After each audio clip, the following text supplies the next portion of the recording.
Got everybody coming in.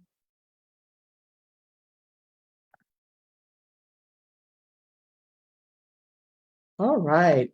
Good afternoon, everyone, and thank you all for joining us for today's A Month of Service presentation of Legal Advanced Planning and Why You Need It. My name is Nia Murray. I am the Programs Coordinator with Neighborhood Recovery Community Development Corporation, and we are one of the partners in the A Month of Service collaboration. Also included is our presenting partner today with Lone Star Legal Aid, and facilitating is Ms. Jessie Campbell. But also included in the partnership is the City of Houston's Department of Neighborhoods. And typically we would be joined by Ms. Myra Hippolyte, but she is out of the office on another project for today. But other partners also include the TSU Earl Carl Institute, the Lone Star Legal Aid, Houston Volunteer Lawyers, Houston Bar Association, Harris County Tax Assessor Collector's Office, and the Harris Central Appraisal District. And collectively, we make up A Month of Service. And basically what A Month of Service is a collaboration of these 8 different organizations that come together on a monthly basis and offer a variety of different workshops, presentations, resources, information to Houston area communities, actually all over the state of Texas now that they've gone virtual, in relation to asset protection, asset building, community empowerment, as well as maintaining of generational wealth. And included in those presentations is legal advanced planning, or wills and estate planning, but just is kind of go into all the different names that it's been called and what people refer to it as, and so on and so forth. So there are a lot of different workshops that we offer on a monthly basis, that we started doing these several years ago in an effort to create a larger impact and reach more people, which we actually have been. But also due to COVID, we've had to go to a virtual platform, which has definitely allowed us to reach more people, to get this information out to the community. I'm sorry, we still got more people coming in here. I'm trying to let everybody in. Also, just know that information that is presented here today is for educational purposes only, is not to be considered legal advice. However, we do encourage you to reach out to our legal service partners if you find yourself in need of any civil legal assistance. So again, they do offer those services on a income basis at no charge. But again, Ms. Campbell's going to get into all those details about the services that are offered as well. Please know that this is your opportunity to ask whatever questions it is that you like. Please feel free to take notes. There's going to be a lot of information that's going to be covered. We will be recording this session as well as broadcasting live on our social media platform at Amos Houston TX. So if you do have questions, we try to ask that you keep your questions to be as general as you possibly can, so that that your personal detail information does not get out there for everybody to actually have access to. In addition to that, you can type your questions into the chat, or feel free to wait until the end of the presentation and unmute yourself and ask your question aloud. If you are joining us on Facebook, please feel free to type your question into the comment section, and we'll make sure that your question gets addressed as time permits. So again, there's a lot of information that's going to be covered here, a lot of great information that's going to be covered here today. We encourage you that if you need to come back to an additional session, feel free to come back to these sessions as often as you feel that you need to, as well as share this information with people who may not have access, have questions, don't know where to go, or just need this information, period. Friends, family, parents, grandparents that don't like to have these conversations about estate plans. But Jessie, again, is going to go into a lot more detail as to why it is that people don't think that they actually need to have one. If nothing else, I believe that COVID has taught us over the last couple of years that that death is inevitable and it's going to happen. We never know when, don't know who. There is no age limit or time frame for anybody. And you just never know what's going to happen to your loved one or even to yourself in the event that you become incapacitated. So we want you to be prepared, enjoy, and we are going to move right on into our presentation. So thank you guys again for joining us. And I'm going to turn it over to Ms. Jessie. All right, good afternoon, everyone. Give me 1 second to get all of my side over here kind of situated.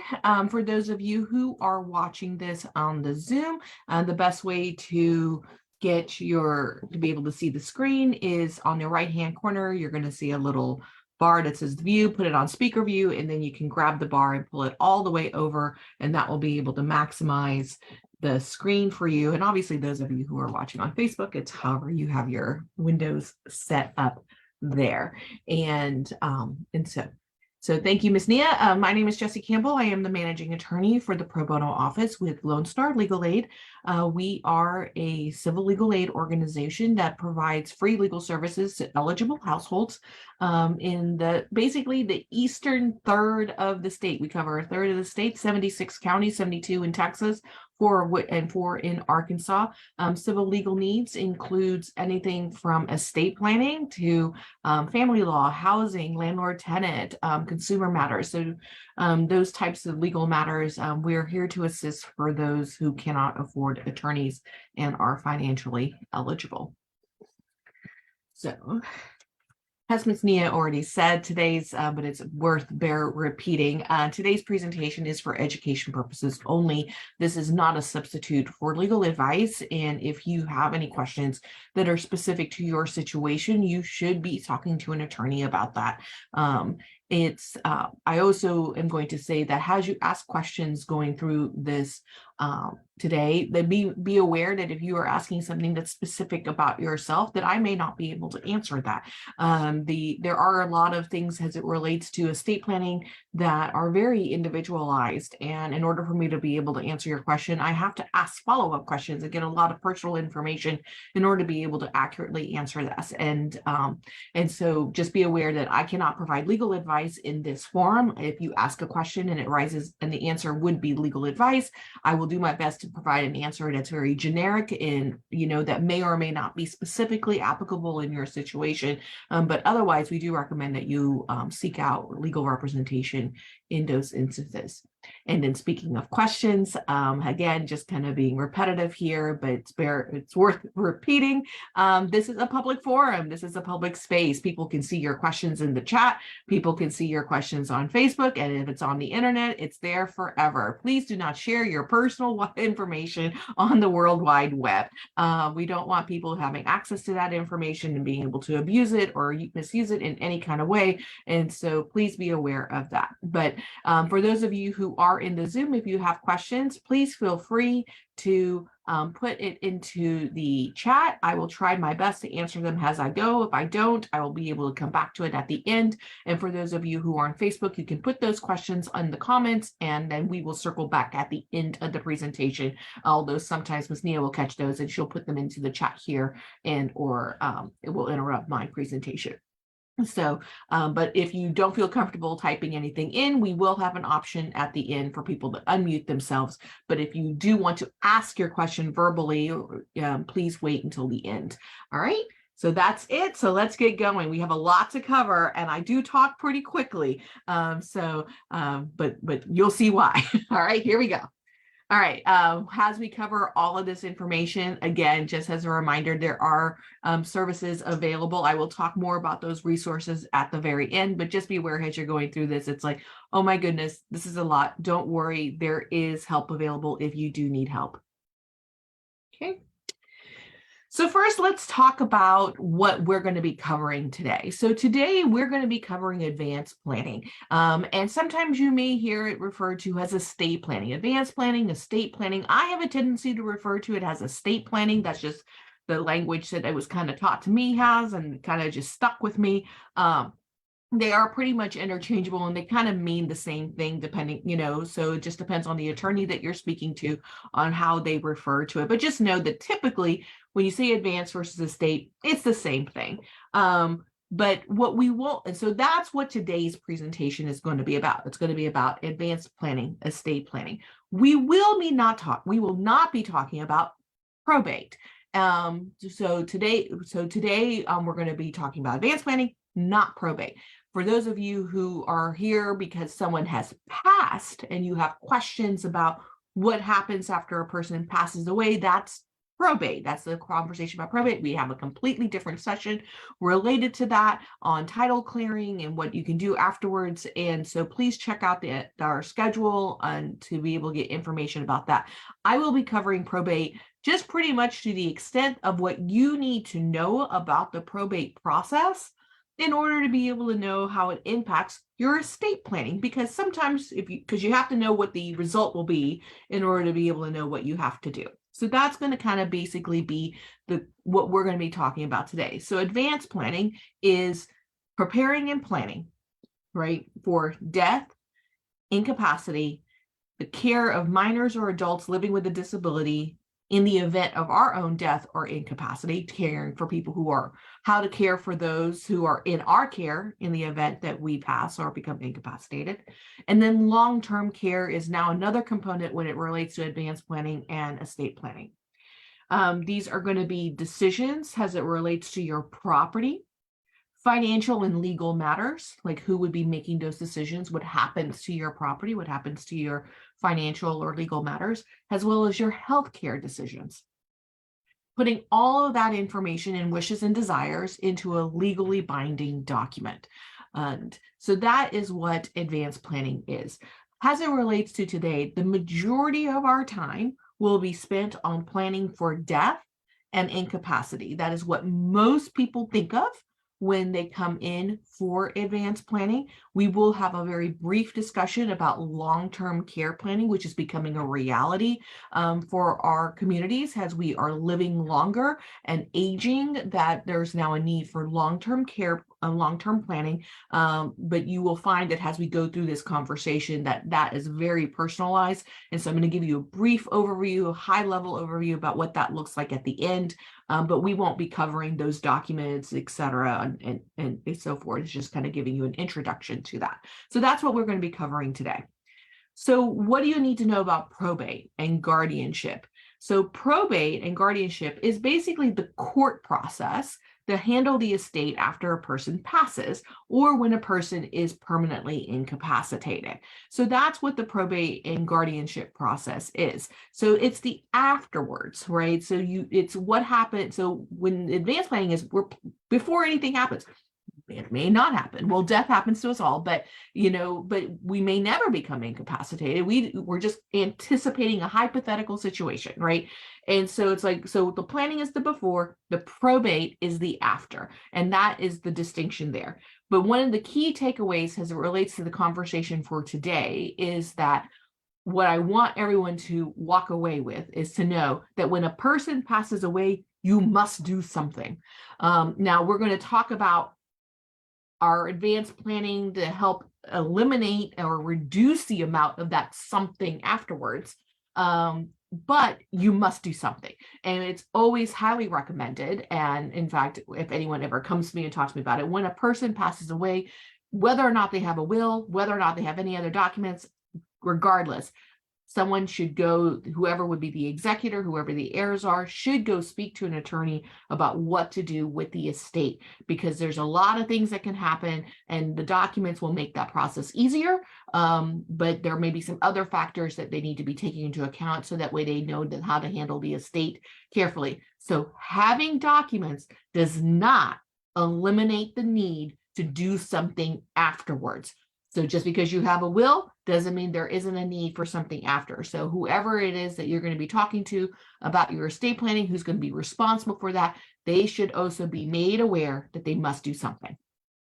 But otherwise, the probate process or the guardianship process is an application filed in court, and what happens next depends on the documents you have in place, and generally an attorney is required for the second part of things. The other thing that you're going to realize as we go through this, but this is really important. Again, I'm going to be talking about all of these documents in a very high level, hypothetical, applies to as many people as possible. But what you're going to find is that this is very individual. This is very personal. This is about you, your family, your friends, the loved ones, the people who would be responsible for taking care of things. So like, what type of family dynamics do you have? Well, how is that going to impact who's going to be making decisions? The type of property that you owned, and the character of it, that's going to impact what you do with that. and who's going to get that property, who's going to be responsible for that property, who's going to be inheriting it. Are they minors? Are they adults? Is there other factors about those individuals that we need to be aware of? Are they a person who is living with a disability for whom we need to be mindful of what the impact of receiving property would be? Is it so there's a lot of factors on like who is going to be receiving the property, and or who would be needing the additional care going forward and how that would impact them. Your current health conditions. Do you have a prognosis? What is that prognosis? What kind of illness do you have? It's very different to have an illness that can result in an incapacity versus an illness that can result in physical limitations and what that may mean, right? And what type of assistance you're going to need there. So you would want to be looking at your current health condition, and then of course any long-term health condition that you may be anticipating. Is there a family history that it's like, well, my mom, my grandma, my great-grandma, my great-great-grandma, they all at some point in time ended up having some dementia. And so I'm going to anticipate that since I'm a fifth generation person, that I'm going to plan for dementia, even though I'm going to hope that medical care has changed and I'm not going to get it, and the other genetics from the other side of the family, may do that. You may be aware that you have a family history that you need to be anticipating. So just kind of keep that in mind. So the other point to take out of that is that we are going to be sending you templates about things. Now, some of these templates you're going to find are standard and statutory. You don't have to change them at all. But when it comes to a will, don't assume that just because you have a will template that you can just take that will, copy it out, and it's going to work. Or take another family's, a friend who's like, oh, I got an attorney who drafted me a will. Here's a copy of the will. Feel free to copy that.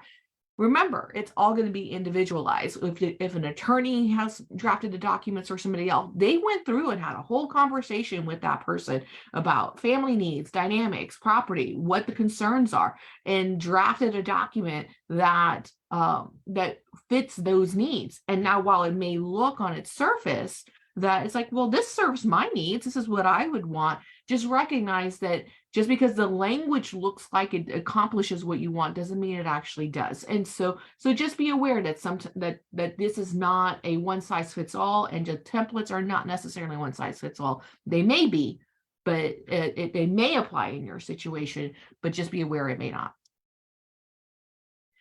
So when should you plan and update your documents? This is not a one and done type of situation for most people. You do have to be taking a look at what's going on in your situation, what changes in your life, and then update your documents as you need to. In the state of Texas, you are allowed to draft your will when you turn 18 years old. There are a couple of exceptions for when you're under the age of 18. But otherwise, my personal opinion is that accidents and illnesses can happen at any time, unfortunately. And so we are not immune for that. There's always the what if scenario. And so as soon as you have legal capacity to draft a will, whether or not you own anything, and we're going to talk about misconceptions around drafting as it relates to property ownership, whether or not you own anything, you should have advanced planning. And you should do so as soon as you turn 18. In fact, I have friends who I'm of an age where I have a lot of attorney friends who have children who are turning into young adults, and they give them as birthday gifts. It's like, here's an attorney to help you draft your documents. Only attorneys, right? So otherwise, major life events where your family dynamics are going to change, pretty much any type of family dynamic change that is going to be where you're going to want to update your documents. Did you get married? Did you get divorced or become widowed? Any change in marital status? Any changes in children? With the birth of a child, unfortunately, there are people who experience the death of a child. So, changes in your children, and then as well as when your children age, as they turn into adults, you may want to be looking at your documents at that point in time, because you may have done something when they were a minor, which you would do differently now that they are adults. And then you're also going to want to take a look at it for any major property changes. And you're going to want to be sure that the documents are still going to reflect what you need as it relates to assets. So that's going to include the purchase of real property, land, houses, cars, motor vehicles of any kind, RVs. Some of those RVs are like houses are on wheels, right? Any property for which there's legal documentation, there's a piece of paper or some type of legal documentation that shows that you own it, you're going to want to make sure that you know how that property is going to pass upon a person's passing, and that your documents include them. And then, of course, any health changes. When today we're going to be talking about things in a very hypothetical level. It may or may not happen, but of course, once you have a prognosis and you know there's an illness or a change in health that's going to be happening, then you're going to want to look at your documents to make them more specific to your individual situation. So what happens when you don't have advanced planning? So this is just so that people are aware. I assume you're here, so you know there's a possibility and a need for advanced planning. But just in case, sometimes it's possible that you can have a standstill where nothing gets done and nothing moves forward the way they need to move forward. Because only people, institutions, people in professional capacities, governmental agencies, banking institutions, they can only work with the people and do what is asked of them with the people who have legal authority to do so. And typically that's yourself, right? You have the legal authority to make decisions on your behalf. Your money, your property, you own it. You can do what you want. It's your health. You can do what you want, right? So it's usually you. And so that's not normally an issue for most instances, but otherwise you can't do anything unless that person has the legal authority to do so. And so sometimes you can end up in situations where it's not urgent, but something needs to get done. And then it just kind of sits there, and that bank refuses to do whatever you need them to do, or an heir or a family member who needs to get access to money can't do anything because the bank's like, nope, you don't have the legal authority to do so. I don't have any documentation that says you have the legal authority to do so. I have no proof that this person is unable to do anything, and ergo we're not going to do anything. You're not going to get access to it. And so you can end up in a situation where you have a standstill. And that's not a good thing, because things can happen, right? And so you want people to be able to make decisions when they need to make decisions. But that being said, there are safety nets, right? The law actually does have some safety nets put into place that allows things to kind of move forward when they do have to move forward. And that's where it's going to be stepping in. Now, as it relates to a person's passing, that is going to be known as intestate succession. So what happens to your property if you don't have a will? And so what's going to happen? So the law will step in and say, this is what we think is going to happen. And that's what it is. It's anticipation. It's thinking what you would want. Now, and so just briefly, again, we're not going to go too deep into the probate, but just as an example, if you are married and all of your children are your spouse's children, the law assumes that you would want all of your property to go to your spouse. Here's the news. I have many clients who that is their family dynamic. That is their, your situation. That's exactly what they want. It actually matches, right? But that's not always the case. Sometimes you have situations where, depending on the age of the spouse, there's a decision that you want the property to go straight to the children. There could be second marriages. There could be other obligations as it relates to the property that you may wanted to go to other places. And all of that, the law does not anticipate. And so generally, just to know, it's like if you're not married or it's a second spouse, all your property gets inherited by your children. If there's no children and there's no spouse, it goes, if there's no children, it goes up to parents. If there's no parents, siblings, no siblings, aunts and uncles, and so forth. That's kind of how it gets divided. And it's divided evenly. But there's no anticipation of like what we may difference in situations, right? So it's not always the right fit. And if you want anything that is beyond that, then you would need to write that down. But that being said, even if it is what you want, you're still going to want to have the documents in place. You're still going to want to write it down because, one, it creates clarity. It makes it absolutely clear on what it is that you want to happen, who's going to be making decisions, where the property is going to go. Because of the second thing, there's going to be more court oversight. When you don't have documents in place and now the law has to step in, there is a lot of things that have to happen. And so they have to make sure there is no missing heirs. They go and they You have to hire an attorney. Sometimes you have to hire an attorney to represent the people who aren't there. That can become very expensive. And so now I'm an attorney. I know lots of great probate attorneys, and I'm going to let you know that I do not want anyone being very concerned about the probate process. Well-drafted documents, well-drafted wills, whether or not you end up in the probate process, and if assuming you will end up in the probate process, is a good drafted document can make that probate process go very seamlessly, makes it less expensive, makes it go through quickly. It actually helps expedite the probate process. So usually I get people who come in and they're like, I really want to do estate plan because I want to avoid probate. That really shouldn't be the criteria. There may be a way to accomplish what you want avoiding the probate process, but if you have a good drafted will, it minimizes that court oversight and minimizes that expense. So don't be scared of the probate process. It's actually not that bad in Texas, and I'll talk more about that as we go. But it's, but that's going to be my first kind of introduction into that, because I'm going to talk about court oversight right now. And it can get expensive. It can, oh,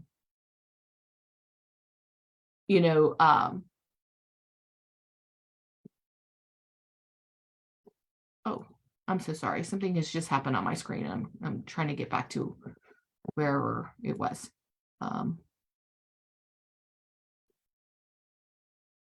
There we go. Okay. My apologies. But the court oversight can become burdensome because, again, you have to have an attorney in most instances when you're in court, and then you're paying that attorney. And as Ms. Nia mentioned at the very beginning, we're here to, you work hard for your property. You work hard for the inheritance that your heirs are going to have. And while I think it's great to hire attorneys when you need attorneys, and we're here to help you when you need attorneys, I don't want you spending your money on us. I want you to have your heirs inherit the property, because that's what you want, right? So that's why we need to have the well-drafted documents. The other thing that can happen is family conflict. Despite everything, even with things in place, and the law being able to step in, that will not prevent family conflicts. I will probably say this more than once today, but the reality is that this is a situation where your family and their loved ones are going to be grieving. They're going to be either grieving the loss, or they're going to be grieving the illness. And people express their grief and stress in those situations differently, and it can result in a lot of family conflict. And we're going to talk about that a little bit more as well. Oops, wrong way. Why is it not going the right way? Okay. So these are going to be the documents that we're going to be talking about today. On the side of our planning for death, we're going to be talking about wills. Within that, we're going to talk about financial accounts. They run a little bit differently. Transfer on death, lifetime estates, and disposition of remains. Then for planning for an incapacity, we're going to be talking about the statutory durable power of attorney, the supported decision-making document, a medical power of attorney, consent to mental health treatment, declaration of guardian in the event of later incapacity or need of a guardian, a HIPAA release, and a directive to a physician, commonly known as a living will. For all of these documents, one of the factors that you're going to have to be taking into consideration is who's going to be your representative. Depending on the document, they may have a different name, executor, agent, et cetera. But they are going to serve pretty much the same purpose, which is that this is a person that you are picking who's going to be acting on your behalf when you are unable to do so because of your passing or your incapacity. So this is someone who's going to be stepping into your shoes, so to speak. So it should be someone you know and trust, who will do what is in your best interest, not in theirs. And that's always, that can be a complicated decision making, right? Because just because someone is going to be making a decision that is not what you would do doesn't mean it's not a loving decision. But it is still something that you have to consider. Who would be making decisions as you would be making them if you were there to make them yourself? And that's really should be the criteria when you're looking at that. We do recommend against shared authority, two people having the same powers. One of the things that we're trying to avoid in this is family conflict and conflict of decision making. And again, just because you have two people who are working together doesn't mean that there can't be conflict. And then who decides? You still may end up in court, which in the whole point of having these documents to avoid having significant court oversight now results in court oversight. And while we have some excellent judges that are making very good objective decision making, you don't want a stranger. And that's who a judge is, right? The judge is a stranger to your family making decisions about your family and very personal decision making. And so so one of those is that, and the other way that shared authority can become an issue is that it can create an additional standstill, especially depending on the way it's written. And if both people have to agree versus if one person agrees, it can result in some type of a standstill. So we do advise against it if there is a situation where you feel very strongly that you need to have dual authority, where two people have the same authority. We do highly recommend you speak to an attorney about it and what your concerns are behind it, so that way the documents are drafted in such a way to avoid those unintended consequences of the shared power. You should discuss the decision with the person that you are picking as your agent. Do not let this be a surprise to anybody. You don't want anyone all of a sudden realizing, oh, shoot, I'm an executor. Oh, shoot, I have the medical power of attorney. We don't, that's not something that you would want, because one, you want to be sure that they're empowered to make decisions as you would make them, right? So you're going to want to have a conversation with them so that way you could have these hard conversations about like, well, in this situation, this is the type of thing that I would do. This is how I would look at it. You understand how my priorities as it relates to the property. Not saying that you have to have like a checklist of like, if this, then that in every way, but to give general ideas to the person so that they understand your motivations, your priorities. For example, right? I am probably going to end up being my primary caregiver for my mother. She's fine. She doesn't need my help in any way. I use my mom has a lot of examples in these conversations, but I've told my husband, right? Like if anything should happen to me and my mom survives me, that there's certain priorities that need to kind of be taken into account as it relates to my mom. And he understands that. It doesn't mean I've laid out like every scenario I can think of in my head and said, this is what I would do in these situations, but he knows where I sit on things. And so that way, as it relates to property, he knows what would need to happen with it as it relates to my mom. So that's just kind of an example of things like that and where you're going to want to have those types of conversations with the agent. And plus it gives them an opportunity to tell you no, right? It gives them an opportunity to say, nah, I really don't want that. Don't give that to me. If it shows up on my lap, I am going to decline. I'm going to decline the authority and an obligation, and then now it's going to an alternate or probably somebody else, right? And that didn't pick. And so have those conversations. Just as important, I think, is that you should have these conversations with the people you don't pick who think they will be picked, right? So if you've picked somebody, because you know that they're the right person to be making these decisions, to be in this role, but you didn't pick, say, your oldest child, all right, who's probably anticipating it's going to be them, and you have very good reasons for that. You should talk to them about that. You should have those conversations with them. One of the things about when you're doing advanced planning and estate planning is that we're talking about when you are no longer around to be able to have these conversations, either based on your passing or your incapacity, right? So you can't have these very personal, private, emotional conversations with people who you love.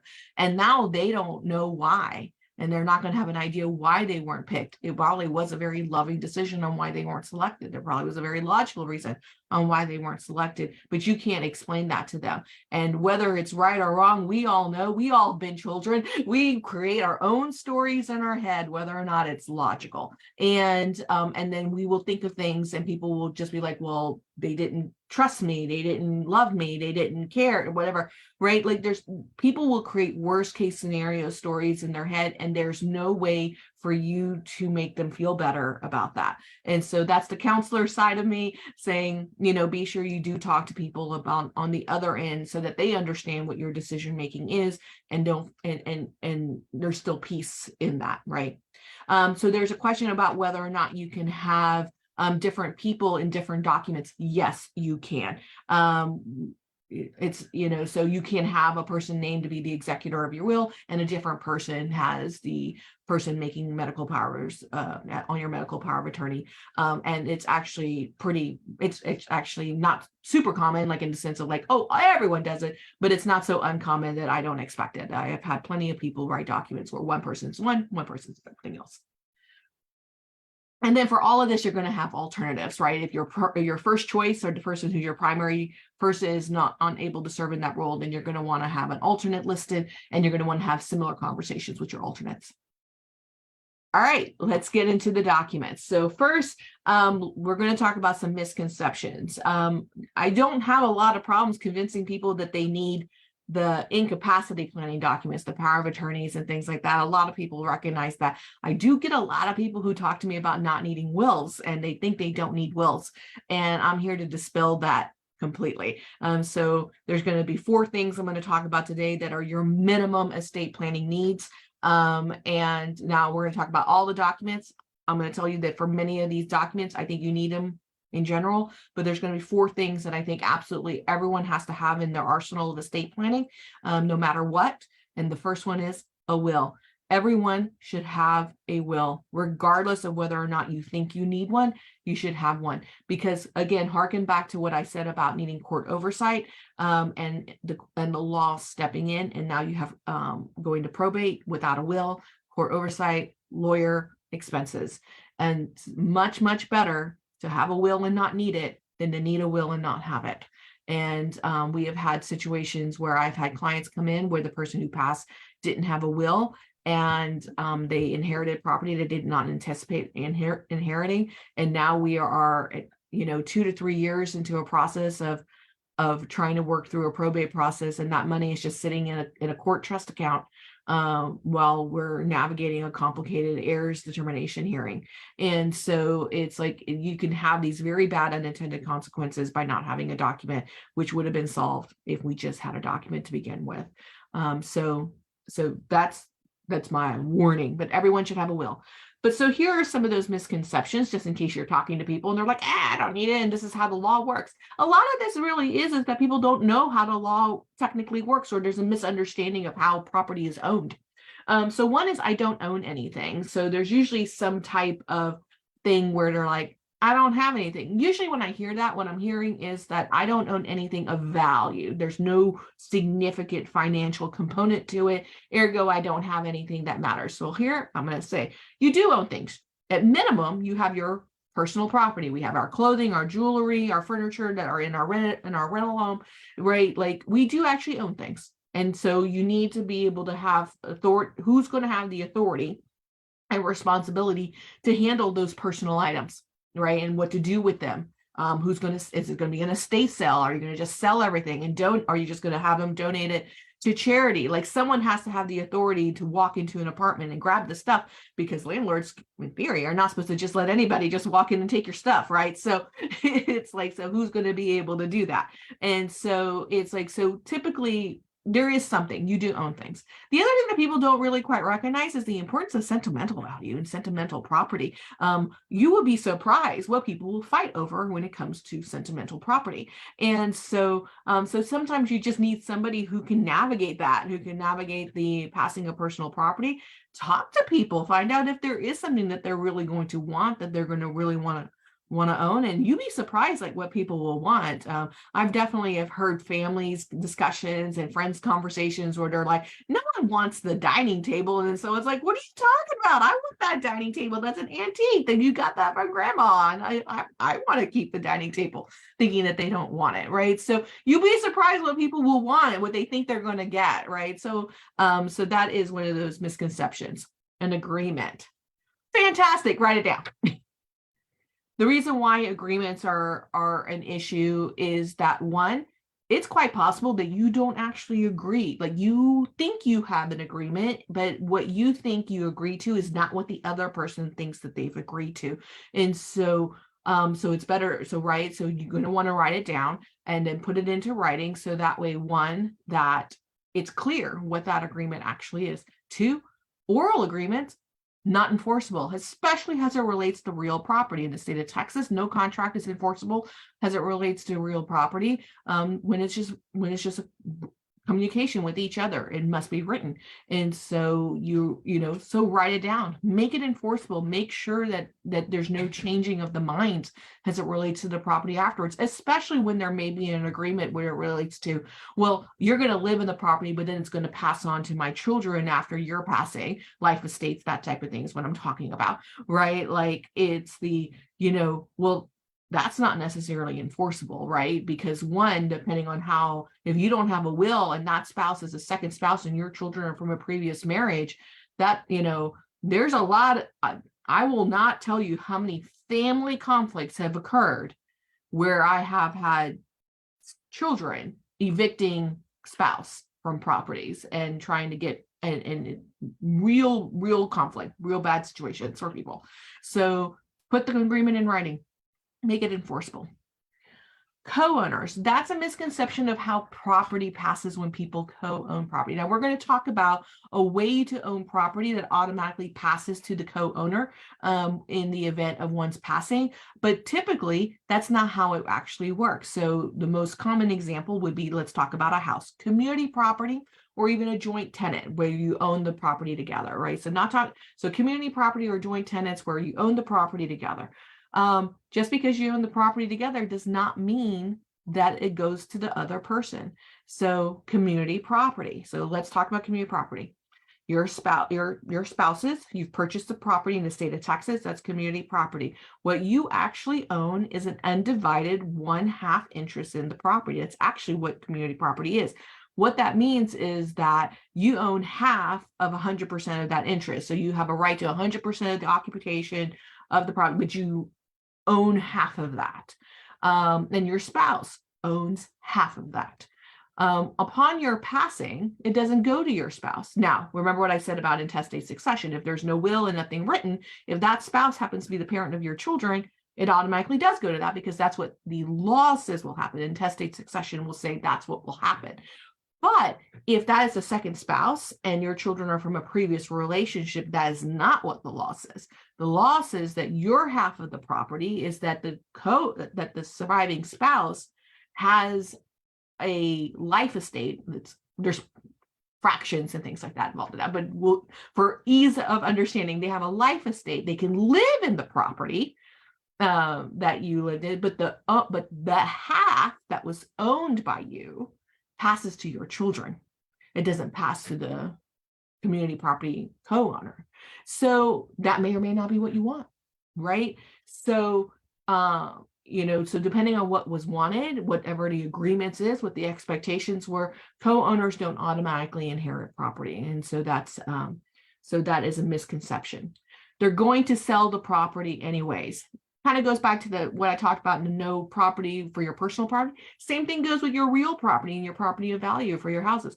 Great. So they're going to sell it. Fantastic. Who's going to be responsible for that? Who's going to be hiring the realtor? Who's going to be negotiating the payments? Who's deciding whether or not repairs are going to be made to the house before it gets sold? When it gets sold, how much is going to who? Is it just automatically divided? Is someone going to get reimbursed for any expenses that they're going to be made? So all of those are decision making. Someone still has to have the authority to do something. And then what happens with the rest of it? What happens with the money, with proceeds, etc. Right? So you're still going to have something on there as well. It's all going to go to the children anyways. Again, that is a little bit of that misunderstanding about the laws, but then what happens if there's a children who pass? What happens if there's an incapacity? And so just get it written down. It just makes things a little bit more clear.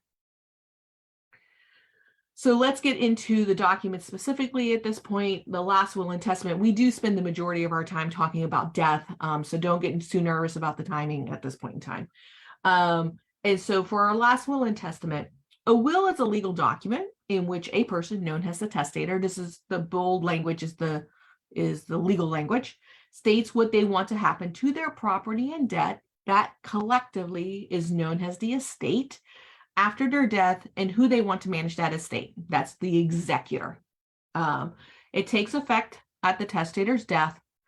which means that the person who writes the will can update it at any time before their passing. All of those life changes that I talked about, that's when you're going to want to look at it, see if you need to update your documents. And it can also be revoked or terminated. Now, this is what I'm going to say. As a lawyer, I've already said it, you always want a will, no matter what. So I never recommend a termination or revocation of a will without having a new will being executed. Executing a new will actually revokes a previous will by operation of law. It just happens. But you still want to do some kind of event to revoke the old will. But so just know that even though you are revoking it or terminating it, you should still be executing a new will afterwards. But just be aware of that. And so nothing that you put into the will is in stone. No one can rely on it. No heirs can go take the will to anybody and say, hey, I'm going to inherit a house. Can I take a loan on this property? It doesn't mean anything. It doesn't take effect until the person passes. So what does a will cover? A will applies only to probate assets. So remember, what is probate? Probate's the court process to legally pass property and handle the property and handle the debt after a person passes away. So that's what probate is. So what is a probate asset? A probate asset is a property that's owned in a way that, typically will go to court for the court to decide what happens to the property. That's basically what a probate asset is. It's a little, it's a little broad. A non-probate asset never goes to court. It's owned in a way that it will pass its ownership automatically to somebody else without a judge being involved in any form, shape, or fashion. So the best way to think about it is that anything that's will is going to be covered. If it's not a non-probate asset, so double negative, right?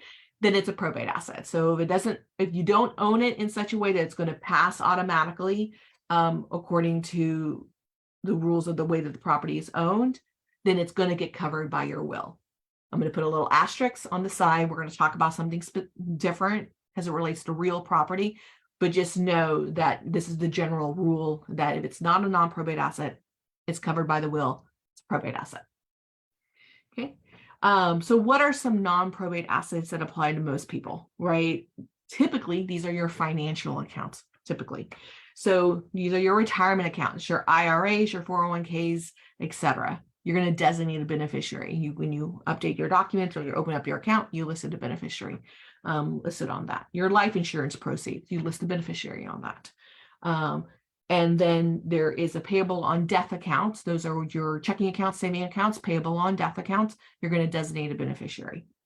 Now, those three things never become probate assets unless there's no beneficiary listed. If there's no beneficiary listed, then they end up as part of the estate. They get pulled into the estate, and then the will governs, or intestate succession governs. These are the things that I have seen where they end up in court because there's a missing beneficiary. The other thing to keep this in mind as it relates to naming a beneficiary on these things is that, remember, this doesn't go to court, which means there's no oversight to this. You must update your beneficiary. So every time there's a major life event and change, just as you are updating your documents, you should be updating your non-probate assets beneficiaries. It has happened. I have seen it where someone forgot to update a life insurance proceeds, and it was their ex-spouse who got the property, who got the life insurance proceeds, not the current spouse or the children, whoever should have gotten it, right? I definitely have seen that. So it's be sure you're updating those beneficiaries at the same time that you're updating your documents. So just be very much aware of that. The final thing is the joint tenancy with a right of survivorship. Then you can actually own real property in this way, in addition to financial property. A joint tenancy with a right of survivorship is an agreement between a husband and wife or spouses, co-tenants, where upon their death, the property goes to the survivor. So there is a way to do that with property. Be very mindful you're doing that with real property, that cannot be revoked. It cannot be changed. And so typically, but but it's, so just be aware if you're going to do that, you may want to consult with somebody to be sure that it is going to be working the way that you want it to be working overall. But typically, as it relates to people I talk to, you can also have a banking account, a checking account, savings account that's owned, has a joint tenancy with a right of survivorship, and you will do that with the financial institution. And then all that needs to be done is the presentation of a death certificate, and then that is how the property will get passed. Now, remember, there were 4 things I said that you need to be able to have, no matter what, has the minimum that you need for your estate planning. Number 1 is a will. Everyone needs a will. Number 2, you need to have something in place for your banking accounts, for your checking and your savings account. This is what I know. On average, at least the last time I looked at the numbers, and what I've been told is the average is that typically it's around 3 to 4 months before a person begins the probate process. Remember, a person has passed, a loved one has passed, there's grieving, there's funeral arrangements that need to be made, there needs to be kind of a collective mindset of like, what's next, let's figure it out. Some people start sooner, some people start later, but the average is around 3 to 4 months. There may be a need to get access to those banking accounts prior to the beginning of probate. And remember, those banks don't let people come in and take the property that doesn't have the legal authority to do so. We're going to talk about power of attorneys a little bit later, but powers of attorneys expire and end when a person who passes. So a power of attorney has no validity when a person passes away. So just kind of be aware of that so people potentially need to have access to those bank accounts to be able to pay for mortgages, funeral expenses potentially, right? And one of the ways to ensure that family members or heirs can get access to the accounts in between time is to do a payable on death account or a joint tenancy with a right of survivorship. I will also say that depending on the level of property that you have, this is a way to avoid the probate process. I have had clients who come in where the only thing that person who passed owned was a bank account. They rented property, they were able to get access for however, they were getting access to the personal property was not an issue. They were able to get access to the personal property, so they were able to handle that part of it. But the only thing that they have to deal with is a bank account. And guess what had to happen? A full probate had to happen in order to be able to get access to that bank account.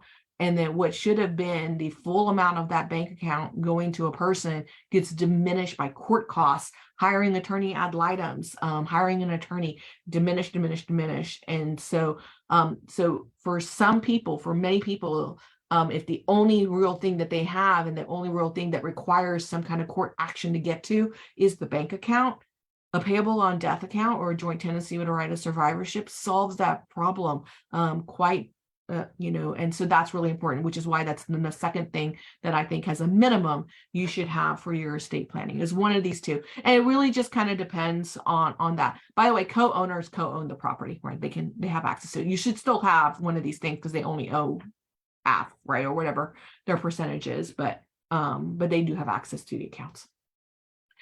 Otherwise, anything that, again, I've kind of repeated this, but just to remember, if it's not a non-probate asset, it's a probate asset. So that's everything else. House, car, regular checking, savings account, personal property. That's all probate assets covered by the will. Right. I do see the couple of questions in the chat. I'm going to cover all of those later in the presentation. So just know I'm not ignoring you. It's in the presentation later. All right, so there's 2 types of wills that you can draft in the state of Texas that are valid wills. The first one is holographic, just fancy legal language for handwritten. That's you taking out a piece of paper, you taking out a pen, and writing it out by hand, 100% in your own handwriting. So that is what a holographic will is. It's 100% in your own handwriting.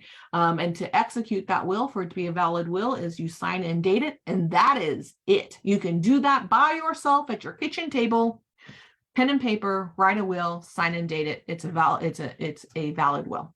We're going to talk about what happens. I'm going to go through some various things first, but I'm going to circle back to why you have these optional things, which is witnesses in a self-proving affidavit. But it's easier for me to cover everything all at one time. So we're going to come back to that. Okay.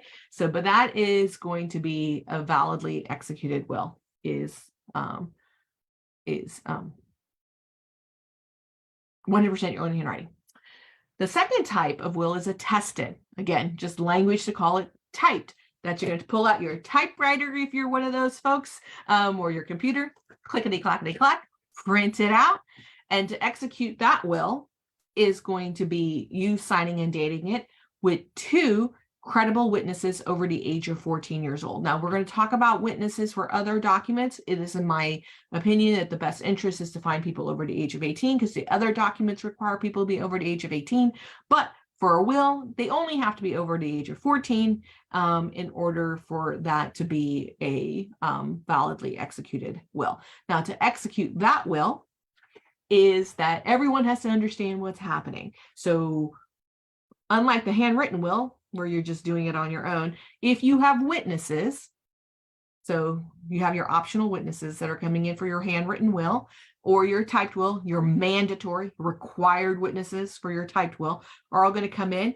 You're going to sign the will with everyone recognizing that that's what you're doing. They're going to watch you, eyeballs watching you sign that will. You're going to have said to them, I am asking you to witness me signing my will. Doesn't have to be exactly those words, but effectively that type of words. Everyone needs to be aware a will is being signed, and everyone needs to be watching a will being signed and dated. And then the same thing, you're going to watch the witnesses sign the will in front of each other. So there's no like, hey, I'm going to sign this thing while they're getting a cup of coffee in the next room. And then they come back. It's like, hey, can you go ahead and witness my will? Guess what didn't happen? They didn't witness your will. So, so everyone has to be aware what's going on. All right. So now we're going to talk a little bit about what happens when a person passes away and you have a will, right? So why do we need an optional witness for a holographic will versus not? When your person passes a will, if you have a handwritten will, 100% in your own handwriting, that will is going to come, you're going to come to court. Here, judge, here's the will, 100% in their own handwritten writing.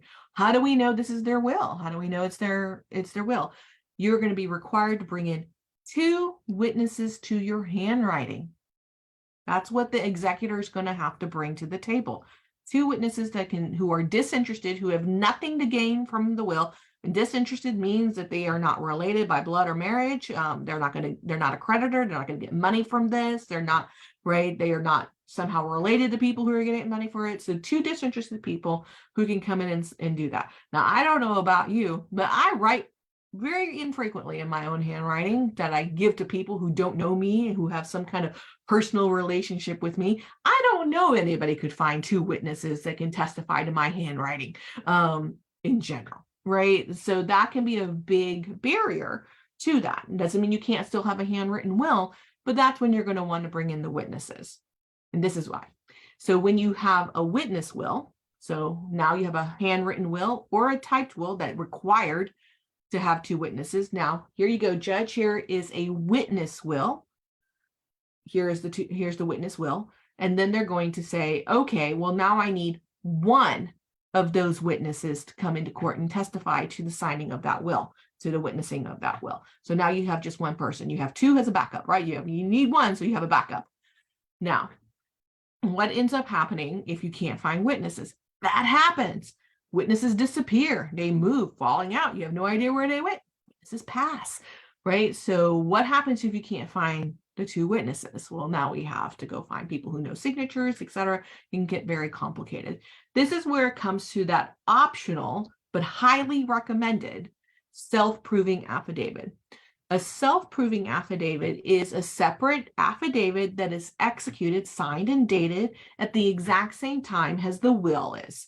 And so what that is that now you're coming in, you've signed your will, your witnesses have eyeballed you, watch that, you've watched each other sign the will, but another person in the room is a notary, and a notary has watched you sign your will, has watched your witnesses sign your will, and now all 3 of you in front of everybody with the notary is going to sign the self-proving affidavit. Notary is going to notarize this affidavit. And now you're going to go to court. Here, judge, here is a witness will with a self-proving affidavit. And that is it. Now you don't have to call a witness. That will is admitted into court, has a validly executed will. No witnesses are required. So that is the reason why self-proving affidavits are highly, highly recommended. Now, that being said, you can't always get in front of a notary. Sometimes people are in situations where they really need to have a will, for whatever reason. They don't have time to create the formalities, etc.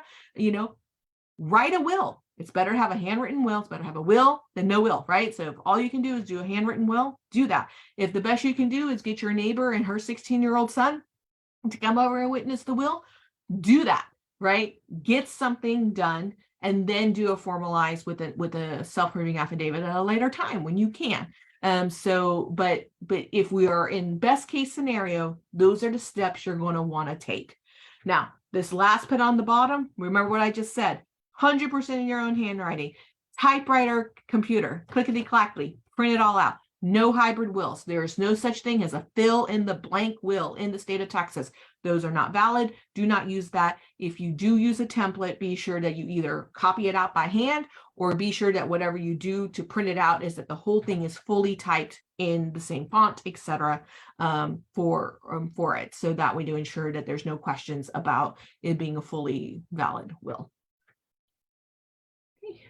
Now we're going to move to transfer on death documents. Remember earlier when we were talking about probate versus non-probate assets, and then I put like this little asterisk on, we're going to talk about property a little bit later. That's what I'm talking about right now. We're now talking about transfer on death. Houses and cars, which is where you can use transfer on death documents. So this is where you can use transfer on death documents, are probate assets. If you do not have a transfer on death document, the will govern. So they are a probate asset, typically covered in a will, typically covered through the probate process. The state of Texas several years ago was like, hey, a lot of people, the only property that they have is their house and their car.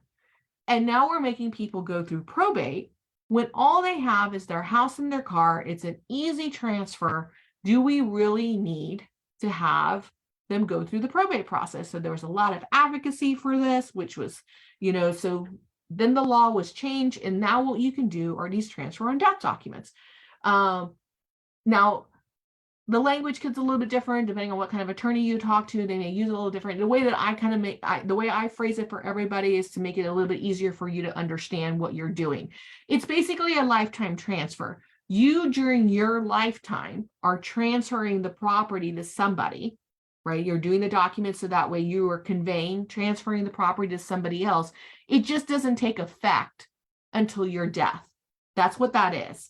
And so which means that because it doesn't take effect until your death, you own the property. You can do whatever you want with it.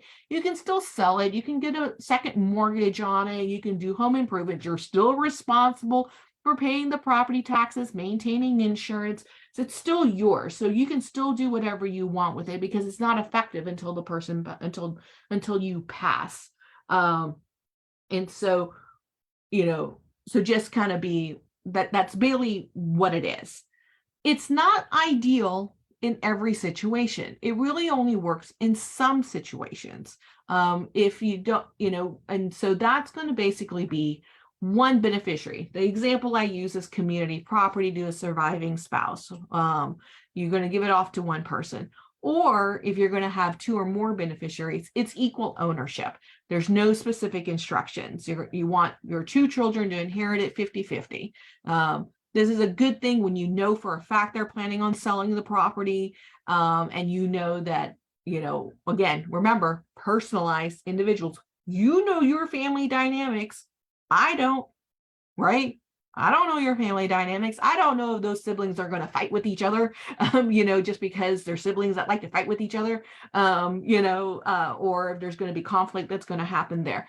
You are trusting that if there's going to be instructions to people where they inherit the property equally and there's more than one beneficiary, that whatever instructions you have given them, they're going to follow, or that they understand what's going to be happening, right? If you believe that there's going to be family conflict that arises out of this joint tenancy that you're going to be creating through this transfer on death to more than one beneficiary, you may want to consider putting that into a will. right? Because then you have an executor who's going to be able to enforce whatever it is that needs to happen if you're talking about selling the property. So just kind of keep that in mind. So, right, it's a good situation when you know you're just going to split it equally among the people, but it's only a good situation if you know that however they're inheriting it shared, that it's going to be fine, that there's not going to be any problems there. It's not appropriate in all situations. Life estates, if you want someone to be able to live in the property until a later time, now it's different with spouses. Someone use children as an example. It's not uncommon to have multiple generations in a household. And so it's quite possible that you may have 3 children that you want them to inherit the property equally. Like if the property is going to get sold, you want that property to be the net proceeds of that to be divided equally among the 3 children. And that's fair, and that's what you want, and no one's going to argue with that. However, in a multi-generational household, while you may want that to be the ownership, maybe there is a child that's been living there being the primary caregiver. Maybe there's a child with a grandchild who's been living in the home, and they're going to school. Well, maybe as a parent, you would want that child to be able to continue to live in that property until kid graduates from school or as long as they want. And so that's an instruction. That's a life estate. That's an instruction that says they get to live in the property until all of the kids graduate from school. So that way they have a place to live. They don't have to worry about moving until they're adults, etc. And that's an example where, but the property is still owned equally among the 3 children, but there's one person who has the exclusive right to be residing in the property. So that's an example. I've seen clients ask for that. They're like, well, I want my kids to inherit the property equally, but I want this kid who's currently living in the house not have to be forced to move out, and they get to stay in the property as long as they wish. Other types of specific instructions, which are also pretty common, is that people help, right? Actually, it's any specific instructions, but an example would be if you had a person who the roof had to be replaced on the property. And so one of the children or a neighbor or somebody, right, said, you know what, I'm going to help. I'm going to pay for the $10,000 to replace the roof. And they replaced the roof. And then the instructions would be, hey, the roof got replaced. I want this person to be reimbursed $10,000 for the roof replaced, and then the proceeds split equally among the 3 children, etc. So those would be other types of specific instructions that you would have that are more appropriate in a will, that a transfer on death deed will not make it it's not enforceable. You can't put that into a deed. It's a deed, right? So it's not the same as instructions. So just keep that in mind. Remember, everything is about the individual need and not so much about the type of property to do that. This is where I'm also going to say something where the way I say it, the primary way you should be approaching your estate planning as it relates to a will, transfer on death deeds, etc., is what's the goal of the property at the end? What is it? How do you want that property to be owned at the end? How did you want the proceeds to be split? Who did you want to be able to reside in the property? Whatever it is, right? The goals, what should be driving the decision making of what document to use and where to put, how to transfer that property after death is the goal, not the desire to avoid the probate process. I have a lot of people who come in and be like, I want to transfer on death deed, and I want that because I don't want my family to have to go through probate. But then when you start digging into the conversations about what they want to actually accomplish, a transfer on death deed is just going to create way more problems than if they had just done a will that's well executed, well drafted, and going through the probate process. And so just recognize that that's going to be the case. Okay.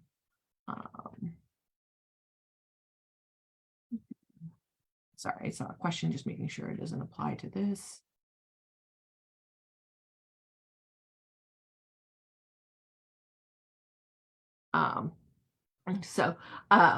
I do see the question. I'm going to have to come back to that because I'm not sure I can answer the question in this particular situation. Okay. So continuing on transfer on death, these are the actual documents as it relates to the type of property. Transfer on death deed, it's a deed, just like a warranty deed, quitclaim deed is a deed. commonly known as a TOD. It applies to house and land. In order to prepare that document, you're going to need the legal description of the property. That's not the mailing address. That's that lot B, subsection A, in blah, blah, blah subdivision, right? That's the legal description that you see on your warranty deed or when you purchase the property. That's what you're going to need. The only thing you need to execute this document is a notary. It's filed with the county clerk where the property is located. There are filing fees, and so you'll submit it to the county clerk where the property is located. If it's in Harris County clerk. Fees depend on the county, and then they will return a recorded copy of the deed back to you. For vehicles, cars, RVs, mobile homes, that's a beneficiary designation of a motor vehicle. That's a form and an application for Texas title and or registration. There is not a specific section for this in the form, and it says for corrected title or registration check reason, you're going to select other, write beneficiary's designation. It's a signature. You file this form with the tax assessor collector's office where you are a resident. There are application fees, I think, are around $125. And then they sent you back a new title with the beneficiary's name on it. So for both of these, you're going to take the recorded copy of the deed, and then the new title, and you're going to put that all together with your estate planning documents, which we'll talk about at the very end. So that is how it works. These are revocable and can be changed during your lifetime. Again, you own your property. You can sell it. A new deed just voids out the original deed. You can go in and file a revocation of the transfer on death deed that exists there. Beneficiary designation as well. So you can do what you need to do with the property that you own it. But this is a very important thing for everyone to remember. This trumps the will. No matter what, remember, this is property that's going to pass without going through the probate process. So the will not matter. If you have a transfer on death deed for your house and you do this transfer on death deed on day 1, on day 30, you change your mind and you write a will and you give that property to person B. Transfer on death deeds to person A. Will written 30 days later gives the property to person B. Person A is getting the property. Transfer on death deed trumps.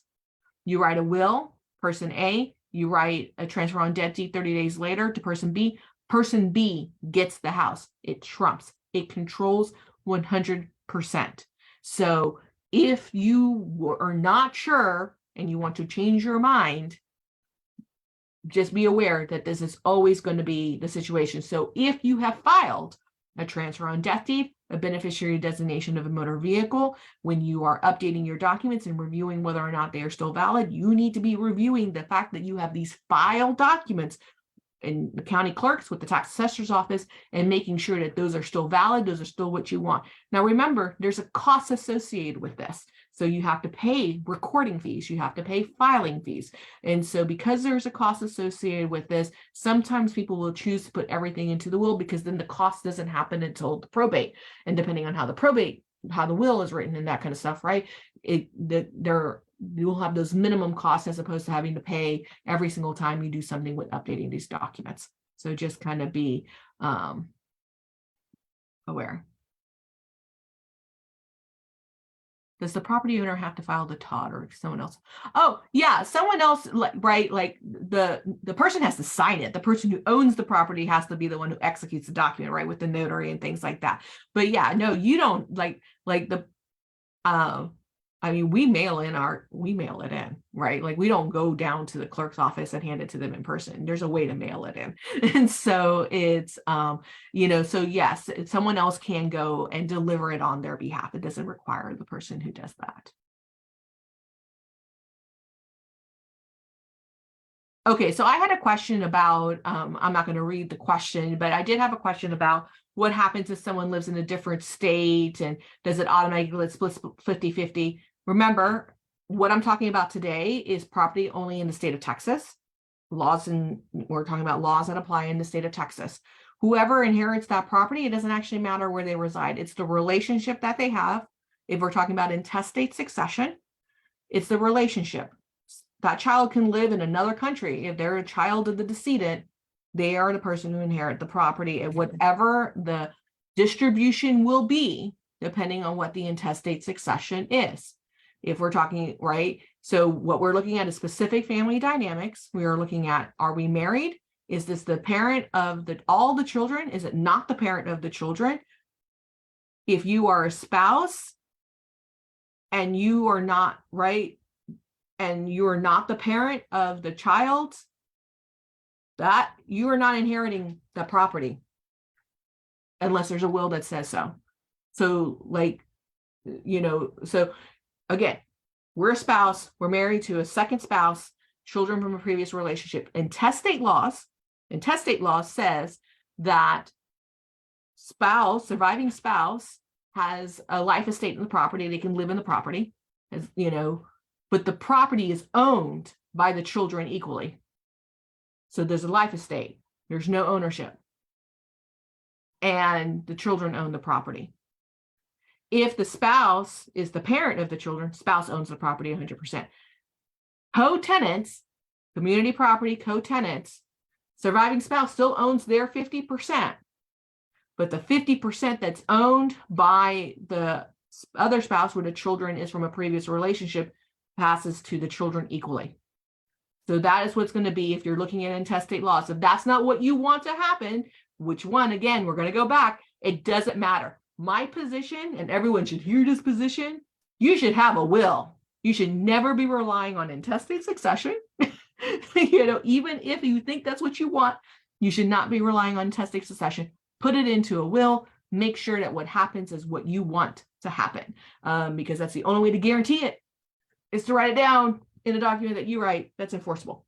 So, but that's how intestate succession works. But beyond that, I'm going to just say that any further questions I get about how intestate succession works, I'm probably just going to punt it and not answer that because that's outside the scope of today, because my whole purpose of today is to convince you to not rely on intestate succession. It's a bad thing. You don't want it. I mean, it's not really a bad thing, but like it, but I'm here to convince you that you should be writing wills. And so, so any further questions about that, just letting you know, I'm just going to say, unless you are dealing with an inheritance, in which case go to the probate presentation to talk more about that. But I'm not going to answer questions about how intestate succession works, right?